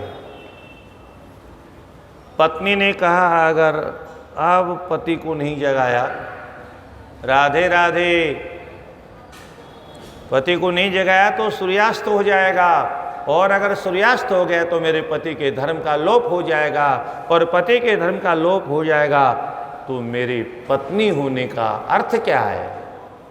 पत्नी का मतलब पतनात् त्रायते यासा पत्नी, जो पति को पतन से बचाए उसका नाम पत्नी है। पतनात् त्रायते, नरक में जाने से पति को जो रोक ले उसका नाम पत्नी है। अपने कुकर्मों के द्वारा अपने परिवार को, अपने खानदान को, अपने 21 पीढ़ियों को सिनेमा में नाच करके नरक में ले जाने वाले का नाम पत्नी नहीं होता। ये तो पत्नी के नाम पर कलंक है। वैसे पत्नी आजकल होती ही नहीं, वाइफ होती है। आजकल पत्नी कहाँ रह गई? पत्नी होती तब न पत्नी का धर्म का निर्वाह करती, और दूसरी ओर शास्त्रों को पढ़ने का अवसर किसी को मिलता ही नहीं। इसलिए पातिव्रत धर्म होता क्या है आज के बच्चों को इसका ज्ञान संभव नहीं, और कदाचित ज्ञान हो जाए तो भी किसी को इससे लेना देना नहीं। अगर पति को जगाती हूँ तो नाराज हो जाएंगे, मेरा त्याग कर देंगे, और मेरा त्याग कर देंगे तो हमारे वंश की रक्षा नहीं होगी, क्योंकि मेरे को संतान होगी तब ना वंश की रक्षा होगी। तो अंततोगत्वा उसने निर्णय किया, भले ये मेरा त्याग कर दें पर मेरे पति के धर्म का विनाश नहीं होना चाहिए। और उसने धीरे से पति को हिलाया, जी उठिए जी। पतिदेव उठ गए। क्या बात है? अब वो तो रौद्र रूप हमेशा रहते थे। क्या बात है, कैसे जगाया? अरे बोले स्वामी सूर्यास्त हो रहा था, मैंने सोचा आपकी संध्या का लोप हो जाएगा, धर्म का लोप हो जाएगा, अनर्थ हो जाएगा। मैं आपकी धर्म पत्नी हूँ, मेरा धर्म बनता है आपके धर्म का लोप न हो, इसलिए मैंने आपको जगा दिया। वो महर्षि आंख से अंगारा बरसाते हुए कहते हैं, अरे मूर्खे, तुम्हें पता नहीं सूर्य की औकात नहीं है। जो जरत्कारु का जल बिना लिए अस्त हो जाए, जब तक मैं संध्या नहीं करूंगा, जब तक सूर्यार्घ्य नहीं दूंगा, सूर्य अस्त कैसे हो जाएगा। ऐसे ऐसे ऋषि थे, सूर्य कैसे अस्त हो जाएगा। तुमने मुझे मेरी निद्रा में विघ्न किया है, जाओ मैंने तुम्हारा त्याग कर। हाँ, वो तो जिस उद्देश्य से विवाह हुआ था, उसने डर के मारे पूछा, महाराज महाराज किंचित अस्ति। तो बोले अस्ति अस्ति। वो समझ गए क्या पूछ रही है, बोले अस्ति मानी है। वो अस्ति कहने से आस्तिक नाम हो गया उसका। वो आस्तिक नाम का बालक पैदा हुआ, जिसने जन्मेजय का जो यज्ञ सर्प यज्ञ था, उस सर्प यज्ञ को जा करके वो राजा की उसने ऐसी लच्छेदार भाषा में स्तुति की, ऐसी स्तुति की कि वो राजा प्रसन्न हो गया। बोले बरमब्रूहि वरदान मांगो। बोले यज्ञ बंद कर दो। यज्ञ बंद हो, सर्पों का विनाश रुक गया। तो कैसे कैसी देवियां थी हमारे देश में, आज केवल ये कथाएं रह गई हैं, और ये कथाएं भी हमको सुनने और पढ़ने को नहीं मिलती। हम थोड़ा बहुत धर्म का पालन करना भी चाहें तो पालन करें कैसे, क्योंकि शास्त्रों की चर्चा तो हमारे सामने आती नहीं, केवल बैंड बजते हैं। नाचो और गाओ, इसी से 84 कट जाएगी। तो पति अगर सो रहे हैं तो सोने दो, उनको जगाने का काम नहीं। बैठे हैं तो बैठो, खड़े हैं तो खड़े रहो। जब तक पति खड़े हैं तब तक बैठने की आवश्यकता नहीं है। आगे लिखा है, स्वप्याप्य स्वपीति सा नित्यं बुद्धे तो प्रथमं सुधि सर्वदा तद्धितं कुर्यात् एकतेव गति प्रियाः। पति के सोने के बाद में शयन करे और उठते समय उल्टा करे। पति से पहले उठ जाए, पर आगे एक शब्द दिया है सुधि। जो सुंदर बुद्धिमान देवियां हैं उनके लिए नियम है, जिनकी बुद्धि खराब हो गई है ये नियम उनके लिए नहीं है। सर्वदा तद्हितं कुर्यात्, सदा सर्वदा अपने पति का हित कैसे हो, कल्याण कैसे हो, मंगल कैसे हो, इसका चिंतन करे। और एकत्व गति प्रियाः, सदा एकता बना के रखे। दो विचार कभी नहीं घर में होने चाहिए, क्योंकि विवाह के समय में भी मंत्र पढ़ा जाता, मम चित्तम, जैसा मेरा चित्त है आज से तुम्हारा भी वैसा ही चित्त होगा। जैसा मेरा मन है आज से वैसा ही तुम्हारा मन होना है। यानी मेरा मन अलग, तुम्हारा मन अलग, तब तो घर की गाड़ी ठीक से नहीं चलेगी, टूट जाएगी।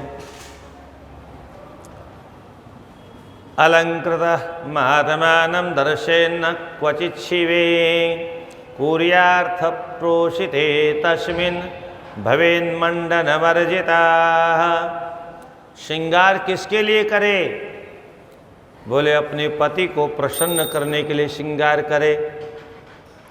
हमारे यहाँ सज्जनों माताओं का जो श्रृंगार होता था केवल पति के लिए होता था, वो बाजार के लिए नहीं होता था, वो सड़क के लिए नहीं होता था, वो दुनिया को दिखाने के लिए नहीं होता। जब से श्रृंगार सड़क के लिए होने लग गया, बाजार के लिए होने लग गया, तब से माताओं की इज्जत चौराहे पर लूटी जाने लग गई। श्रृंगार केवल पति के लिए होता है और आज श्रृंगार बाजार के लिए होता है। बाजार जाएंगे तो 2 घंटे तक श्रृंगार होगा और घर आते ही उसको उठा के ऐसे फेंकेगी जैसे कोई कूड़ा है, और फिर फुहरिया बन करके राधे राधे। आगे लिखा है पति के लिए श्रृंगार करे और कार्यार्थम प्रोषिते तस्मिन् भवेन मंडन वर्जिताः। अगर पति परदेश चला जाए, पति बाहर चला जाए तो श्रृंगार नहीं करना चाहिए। पत्युर्नाम च प्रत्युर्नाम न गृह्णीयात् कदाचन पतिव्रता आकृष्टापि न चाक्रोशेत् प्रसीदेत् ताड़ितापि च। पतिव्रता नारी का धर्म क्या है? बोले पति पत्युर्नाम न गृह्णीयात्, अपने पति के नाम का उच्चारण कभी नहीं करना चाहिए। आत्मनाम गुरुर्नाम नामना अतिकृपणस्य च श्रेयस्कामो न गृह्णीयात् ज्येष्ठा पत्य कलत्रादिषु। शास्त्रों में बहुत कुछ लिखा है सज्जनों, अपना नाम नहीं लेना चाहिए, आत्मनाम। अब आपसे कोई पूछे कि फिर अपना नाम हम कैसे बताएं, तो हमारी पुरानी परंपरा गुरुकुलों में बहुत गजब की थी, पहले से परंपरा बनी हुई थी। जब कहीं किसी को प्रणाम किया जाता है हमारे यहाँ, तो अपनी पूरी परंपरा का नाम लेके तब प्रणाम किया जाता है। फलाने का पौत्र, फलाने का पुत्र आपके चरणों में प्रणाम करता है, तो परिचय देना पड़ेगा। हमने पहले ही परिचय दे दिया, अपना नाम भी नहीं लिया और फलाने फलाने का। अब आपको इतना लंबा अगर बोलने में बुरा लगता है तो कैसे नाम का उच्चारण करें? बोले बड़े लोग मुझे इस नाम से पुकारते हैं, बड़े लोग मुझे इस नाम से पुकारते हैं, माता पिता ने मेरा ये नाम रखा है, इस विधि से मेरा नाम ये है, ये कहने में भी अहंकार है। इसलिए यहाँ भी अहंकार का परिमार्जन होना चाहिए। आत्मनाम, अपना नाम का उच्चारण नहीं करना चाहिए। गुरुर नाम, श्री श्री लगा करके कुछ न कुछ महिमा मंडन करके तब महापुरुषों का नाम लेना चाहिए। आत्मनाम गुरु नाम नामना अति कृपणस्य च, जो बहुत कृपण हो, कंजूस नंबर 1, मक्खीचूस नंबर 1, ऐसे लोगों का नाम नहीं लेना चाहिए। क्यों? बोले कंजूस का नाम लेने से हमारी खोपड़ी में भी कंजूसी घुस जाएगी। हमारा जो थोड़ा बहुत दान पुण्य करने का स्वभाव है वह भी कंजूसी में, नाम लेने से भी असर पड़ता है,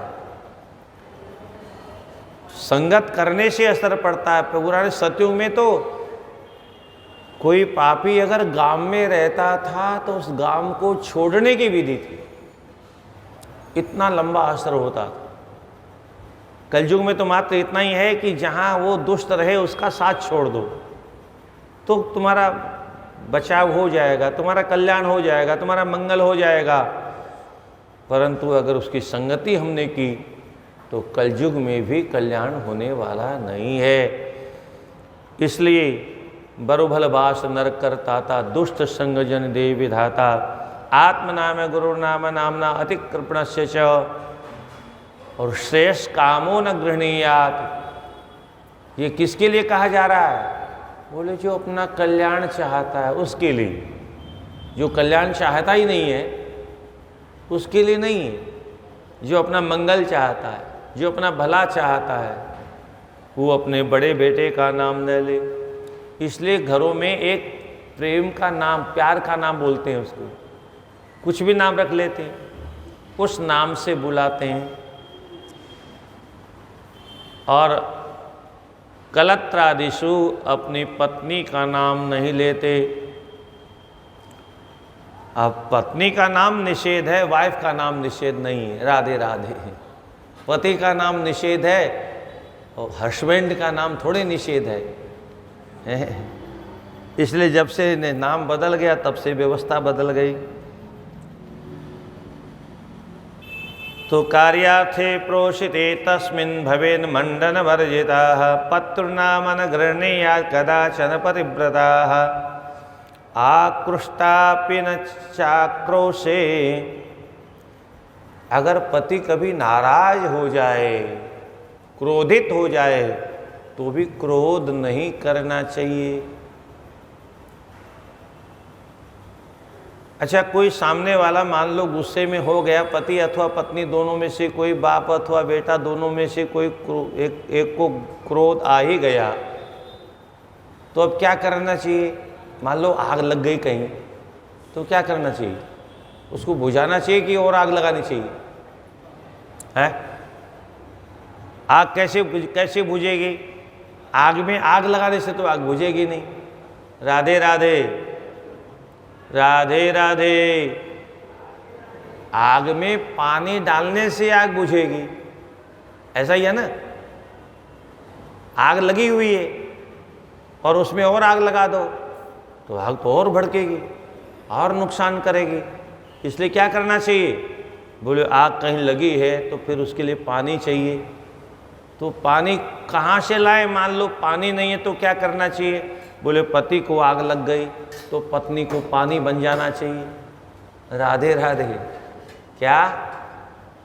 पति के कलेजे में आग लग गई, पति की खोपड़ी में आग लग गई, तो पत्नी को तुरंत पानी बन जाना चाहिए। और पत्नी पानी बनी कि पति की आग ठंडी। हाँ, वो खुद आग बन जाए तो और आग लग जाएगी, आग और भड़केगी और नुकसान होगा। ऐसे ही पत्नी को आग लग जाए तो पति को तुरंत पानी बन जाना चाहिए। अगर पानी बन गए तो तुरंत आग ठंडी हो जाएगी, और अगर उधर भी आग लग गई तो आग और भड़केगी, फिर और नुकसान होगा। बहुत सरल सी बात है, इसमें कोई समझने के लिए कोई विज्ञान नहीं है, कोई लंबी चौड़ी ज्ञान वैराग्य और भक्ति की बात नहीं है, कोई वेद शास्त्रों की बात नहीं, सामान्य व्यवहार की बात है। आग को आग से बुझाया नहीं जा सकता, आग को आग से नहीं बुझाया जा सकता। आग जब भी बुझेगी पानी से बुझेगी। इसलिए जब किसी को आग लगी हो, सामने वाला अगर पानी बन जाएगा, आग नुकसान नहीं करेगी। सीधी सीधी बात है। इसलिए यहाँ लिखा है आकृष्टापि न चाक्रोशे, अगर पति क्रोध में आ जाए तब भी पत्नी को क्रोध नहीं करना चाहिए। उस समय तो क्रोध मनी आग को शांत करने का उपाय खोजना चाहिए, और उपाय मात्र पानी है। वो ऐसी वाणी बोले, वाणी ऐसी बोलिए मन का आपा खोय, और को शीतल करे और आप ही शीतल हो। ये वाणी है जो पानी का काम करती है, और यही वाणी है जो आग का काम भी करती है। आग कब लगती है? अरे किसी की बात सुन के तो आग लगती है। नेताओं का भाषण ऐसा होता है कभी कभी कि आग लग जाती है मोहल्ले में, है? शहर में आग लग जाती है, तो वाणी से ही आग निकलती है। इसलिए किसी ने कुछ कहा तो सामने वाले में आग लग गई। अब पानी से बुझाओ, इससे अपना ही फायदा है। सामने वाला भी क्रोध कर रहा, हम भी क्रोध कर रहे हैं, तो क्रोध कहाँ करना चाहिए हमको ज्ञान ही नहीं है। क्रोध कहाँ करना चाहिए? दुश्मन पर करना चाहिए। घर में दुश्मन कोई नहीं है, घर में जो है अपना है। इसलिए घर में किसके ऊपर क्रोध करें? हमारे मुंह में दो लोग रहते हैं, एक की संख्या 32 है और एक अकेली है। क्या? 32 दांत रहते हैं और जीभ अकेली रहती है। कभी कभी भोजन करने पर दांतों से गलती से जीभ कट जाती है, होता है। तो उस समय हमको क्या करना चाहिए? जिन दांतों से जीभ कटी उन दांतों को तोड़ के फेंक देना चाहिए। ऐसा ही करना चाहिए ना, पर नहीं करते हैं। क्यों?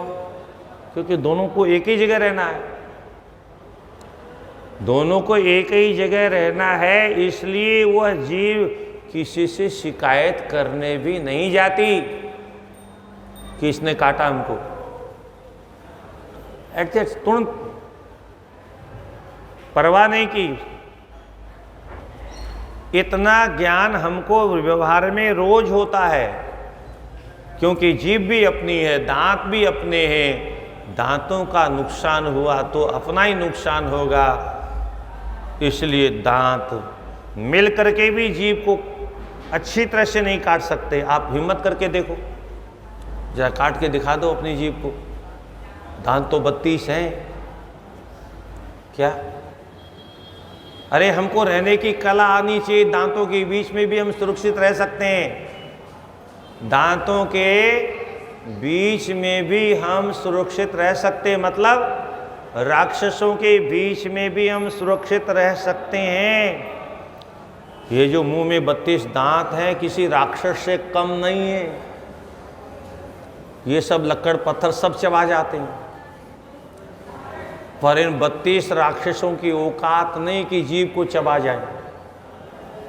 ये मिल करके जीभ को चबा नहीं सकते, क्योंकि जीभ को इन दांतों के बीच में रहने की कला आती है, और उस कला के द्वारा वो अपने आप को सब कुछ करती है। खाती है, पीती है, बोलती है, चलती है, चबाती है, सब कुछ करती है, पर इन दांतों से अपने आप को बचा के रखती है। और दांत चाह करके भी इसका बाल बांका नहीं कर सकते। कदाचित कभी गलती से गलती हो जाती है तो फिर जीभ उनको माफ कर देती, कोई बात, कोई बात। पुलिस में, थाने में शिकायत नहीं करवाती। ऐसे ही परिवार में कदाचित किसी से गलती हो जाए तो दोनों को साथ ही रहना है, एक ही जगह रहना है, तो किससे झगड़ा करेंगे? किसका नुकसान करेंगे? इसलिए गलती को माफ कर देना चाहिए। तो आकृष्टापि न चाक्रोशे प्रसीदे ताड़िता नपि। यहाँ तो स्पष्ट लिखा है, अगर कभी पति क्रोध में प्रताड़ित करे, दंडित भी करे, तो भी शांत रहना चाहिए। हालांकि इसका तात्पर्य ये कदापि नहीं है कि नारी को ताड़ना दी जानी चाहिए। हमारे शास्त्रों में कहीं नहीं लिखा है। मनु जी महाराज तो लिखते हैं, यत्र नारीस्तु पूज्यन्ते रमन्ते तत्र देवताः, यत्र तास्तु न पूज्यन्ते तत्र सर्वा अफला क्रियाः।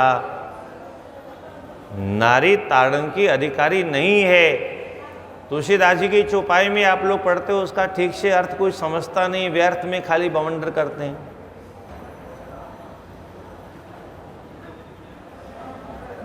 कभी नाराज होकर के प्रताड़ना का मतलब डांटे तब भी नाराज नहीं होना चाहिए। हमारा यही धर्म है। हन्यता मिति च ब्रूयात् स्वामिनीति कृपां कुरु। अगर पति बहुत ज़्यादा नाराज होकर के डांटे तो क्या कहना चाहिए? स्वामी गलती हो गई, स्वामी माफ़ कर दीजिए। ये संस्कृति थी हमारी, मैं वो सुना रहा हूँ, मैं आपको करने के लिए नहीं कह रहा हूँ, क्योंकि इसको करने के लिए बहुत बड़ा कलेजा चाहिए, बहुत बड़ा तप चाहिए, बहुत बड़ी साधना की आवश्यकता है, और आज वो सब लुप्त हो गया है। संस्कार हमारे मैकाले की कृपा से नष्ट हो गए। तो हन्यतामिति च ब्रूयात् स्वामिनीति कृपां कुरु। गलती नहीं होने के बाद में भी बड़ों के सामने छोटों को अपनी गलती मान लेनी चाहिए। थोड़ी देर के लिए अगर आपने गलती मान ली तो कोई महाभारत नहीं हो जाएगी। और जब सामने वाला माता पिता अथवा पति पत्नी जब शांत हो जाएं, तब अपनी बात को रखना चाहिए। उस समय जो मैं आपसे कह रही थी उसका मतलब ये था। तो जब दिमाग शांत रहता है तब आदमी सुनता भी है। जब गुस्से में रहता है तो सुनता कोई है ही नहीं।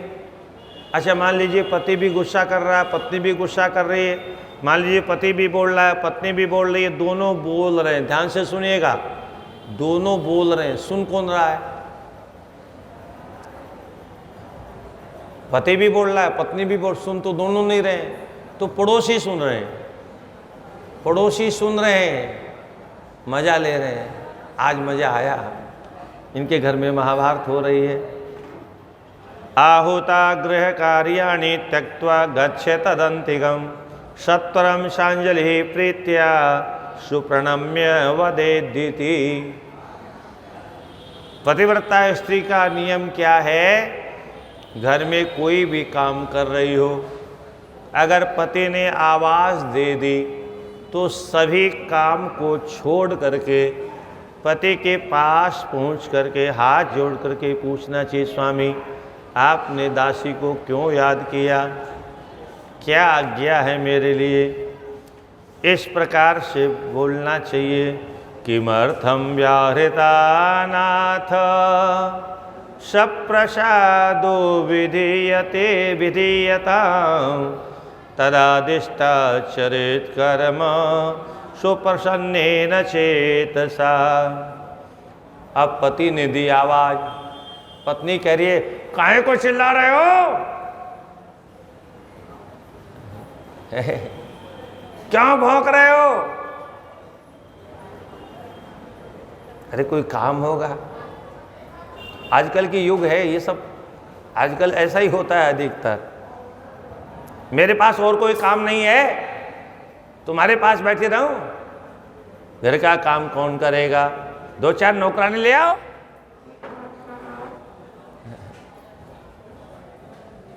हर हर महादेव शंभो काशी, हर हर महादेव शंभो काशी विश्वनाथ गंगे हर हर।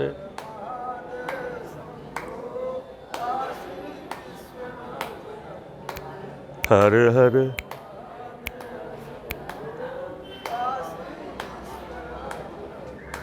हर हर महादेव शंभो काशी विश्वनाथ गंगे हर हर।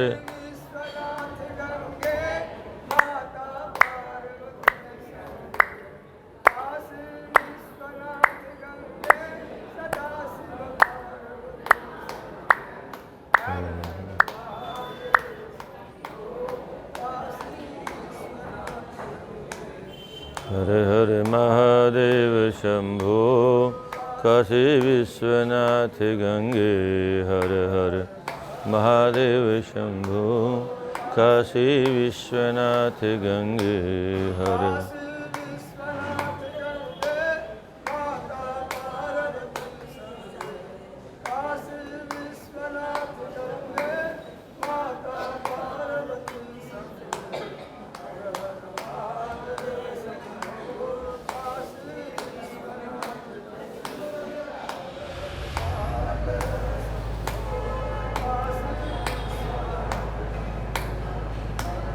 महादेव शंभो काशी विश्वनाथ गंगे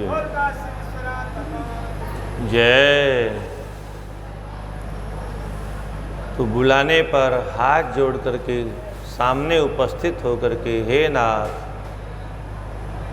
आज्ञा करिए मुझे क्यों बुलाया गया, इस प्रकार से प्रणाम पूर्वक पूछना चाहिए। सुप्रसन्नेन चेतसाः, प्रसन्न चित्त होकर के ऐसा कहना चाहिए।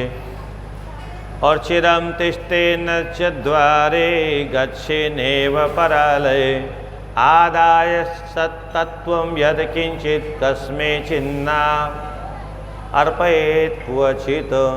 चिरम तिष्ठेन दूरे, द्वारे, दरवाजे पर कभी नहीं बैठना चाहिए। राधे राधे।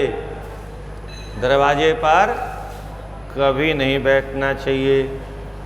और बिना किसी कारण के, बिना आज्ञा के किसी दूसरे के घर में भी नहीं जाना चाहिए। संसार में एक दूसरे से भिड़ाने वाले बहुत मिलते हैं, मंत्राएं बहुत मिलती हैं, इसलिए व्यर्थ में कहीं जाना नहीं चाहिए। और दूर तो वर्जे साही प्रत्यक्ष आदाय तत्व यत्तत्व किंचित कस्मे चिन्नार्पयेत क्वचिद। और घर में अगर कोई भेद है तो किसी दूसरे को उसे देना नहीं चाहिए, अथवा घर में कोई वस्तु है तो बिना स्वामी से पूछे किसी को देना नहीं चाहिए। पूजोपकरणम सर्वम अनुरक्ता साधे स्वयं प्रत्यक्षमाना अवसरम यथा कालोचितम हितम। अब ये तो बहुत बड़ी बातें, आजकल तो कोई पूजा करता ही नहीं है, पर कदाचित पतिदेव संध्या वंदन पूजा इत्यादि करते हों तो फिर उनकी पूजा की सामग्री तैयार करके रखनी चाहिए।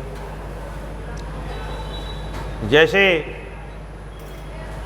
देवी भागवत में सुकन्या की बड़ी विस्तार से कथा दी, अद्भुत है।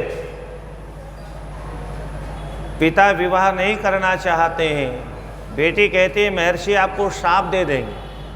बोले मुझे शाप मंजूर है, मेरा सब कुछ जल करके नष्ट हो जाए वो मंजूर है, पर एक बालिका को वृद्ध व्यक्ति के साथ में विवाह करने पर जो पाप लगता है वह पाप मुझे स्वीकार नहीं है।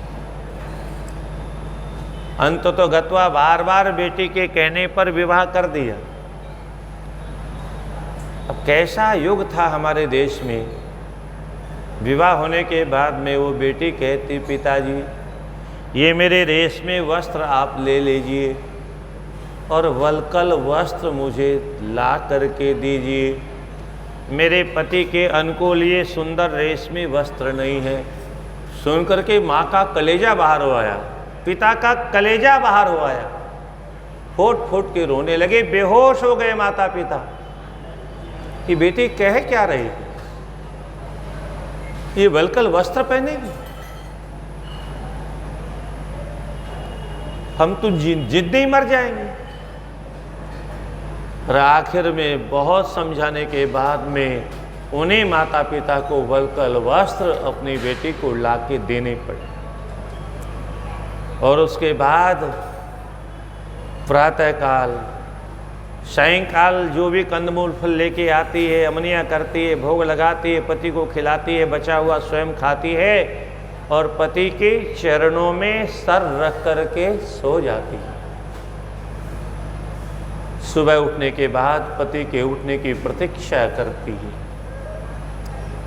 उठने के बाद में पति को दूर ले जाती है जंगल के लिए। उसके पहले पात्र में जल भरती है और फिर स्वामी को पूछती है स्वामी आपकी अगर आज्ञा हो जंगल जाने की तो ये सेविका आपको दूर ले चले। और स्वामी की हाँ सुन करके उसे दूर ले जाती थी। फिर पात्र रख करके स्वामी को बैठा के दूर जा करके बैठ जाती थी और फिर स्वामी के उठने की प्रतीक्षा करती रहती थी, प्रतीक्षा करती रहती थी। स्वामी के उठने के बाद फिर उनके हाथ साफ करवाती थी, फिर दतुन देती थी, फिर जल ठंडी हो तो गर्म जल, गर्म हो तो ठंडा जल, स्नान का स्वामी जल रखा है आप स्नान कर लीजिए। और स्नान करने के बाद जल्दी से स्नान करके संध्या का सामान, संध्या के पात्र, तर्पण का सामान, तर्पण के पात्र, तर्पण की सारी सुविधाएं, देव तर्पण करने के लिए चावल ये रखे हैं स्वामी, पितृ तर्पण, ऋषि तर्पण करने के लिए जो रखे हैं और पितरों का तर्पण करने के लिए तिल रखे हैं। ये स्वामी जब आपको जिस वस्तु की आवश्यकता होगी ये दासी आपको अर्पण करती जाएगी, आप केवल आज्ञा देते रहें। और इस प्रकार से नित्य प्रति सेवा करते। स्वयं जंगल से कंदमूल फल लाती थी। आज जंगल में कोई बेटी जाएगी तो क्या होगा उसका? एक वह जमाना था, बहुत ध्यान से सुनिए सज्जनों, एक भाव आ गया। एक वह जमाना था जब अपने वृद्ध पति को, अंधे पति को जंगल में ले जाती थी। एक वह जमाना था जब श्रवण कुमार अपने माता पिता को तीर्थ यात्रा करने के लिए ले जाते थे। और एक आज का जमाना है, अपने पिता को कोई पानी नहीं पूछता और अपने घर में पाले हुए कुत्ते को लोग रोज जंगल ले जाते हैं। अपने घर में माता पिता की कीमत कुत्ते जितनी भी नहीं रह गई। बहुत विकास हो रहा है, बहुत विकास। और ले भी कहाँ जाते हैं सज्जनों, जिनको जहाँ जगह मिले, यहाँ के लोग गंगा जी के किनारे ले जाते हैं, हरिद्वार में गंगा के किनारे ले जाते हैं, ऋषिकेश में गीता भवन में गंगा के किनारे गंदगी करा के ले जाते हैं। उनको कौन सा नरक मिलेगा उनको यह भी पता नहीं। एक बीमारी चली है कुत्ता पालने वाले। अरे माता पिता का पालन पोषण तो तुमसे होता नहीं, उनसे तुम, माता पिता से प्रेम नहीं है, कुत्ते से प्रेम है।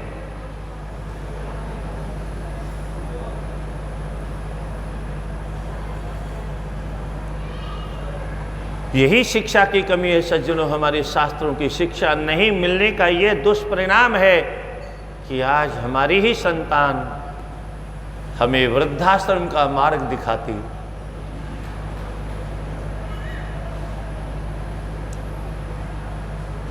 पूजोपकरणम सर्वम अनुक्ता साधे, बिना कहे समय पर सारा कार्य पति का संपादित करना चाहिए। प्रतीक्षमाणावसरम यथा कालोचितम हितम, और समय की प्रतीक्षा करती रहनी चाहिए। किसी समय अगर आज्ञा दे तो मैं तुरंत आलस्य का परित्याग करके पति की सेवा में उपस्थित हो जाऊंगी। न गच्छे तीर्थ यात्राया, अपने पति को छोड़ करके तीर्थ यात्रा में घूमने वालों के लिए लिखा है। न गच्छे तीर्थ यात्राया विपत्याज्ञां विना क्वचित, दूर तो वर्जेशा ही समाजोत्सव दर्शनम। अपने पिता की आज्ञा के बिना किसी तीर्थ यात्रा में नहीं जाना चाहिए। आगे बहुत कुछ लिखा है सज्जनों, यहाँ तक कि पति की आज्ञा के बिना अपने परिवार में कहीं कोई उत्सव हो रहा हो, उस उत्सव में भी शामिल नहीं होना चाहिए। आप लोगों ने सती जी को देखा, वो जबरदस्ती करके चली गई, क्या दशा हुई किसकी? आदि शक्ति भगवती पराम्बा की दशा हो गई। पति का कहना नहीं मानने पर सती का भगवान से विछोह हो गया। एक सामान्य नारी अगर पति की आज्ञा की अवहेलना करेगी तो उसका क्या होगा? आगे बहुत कुछ लिखा है, आप उसको क्रम से सुनेंगे। हर हर महादेव शंभो, काशी विश्वनाथ गंगे। हर हर महादेव शंभो, काशी विश्वनाथ गंगे। नमः पार्वती पते, हर हर महादेव।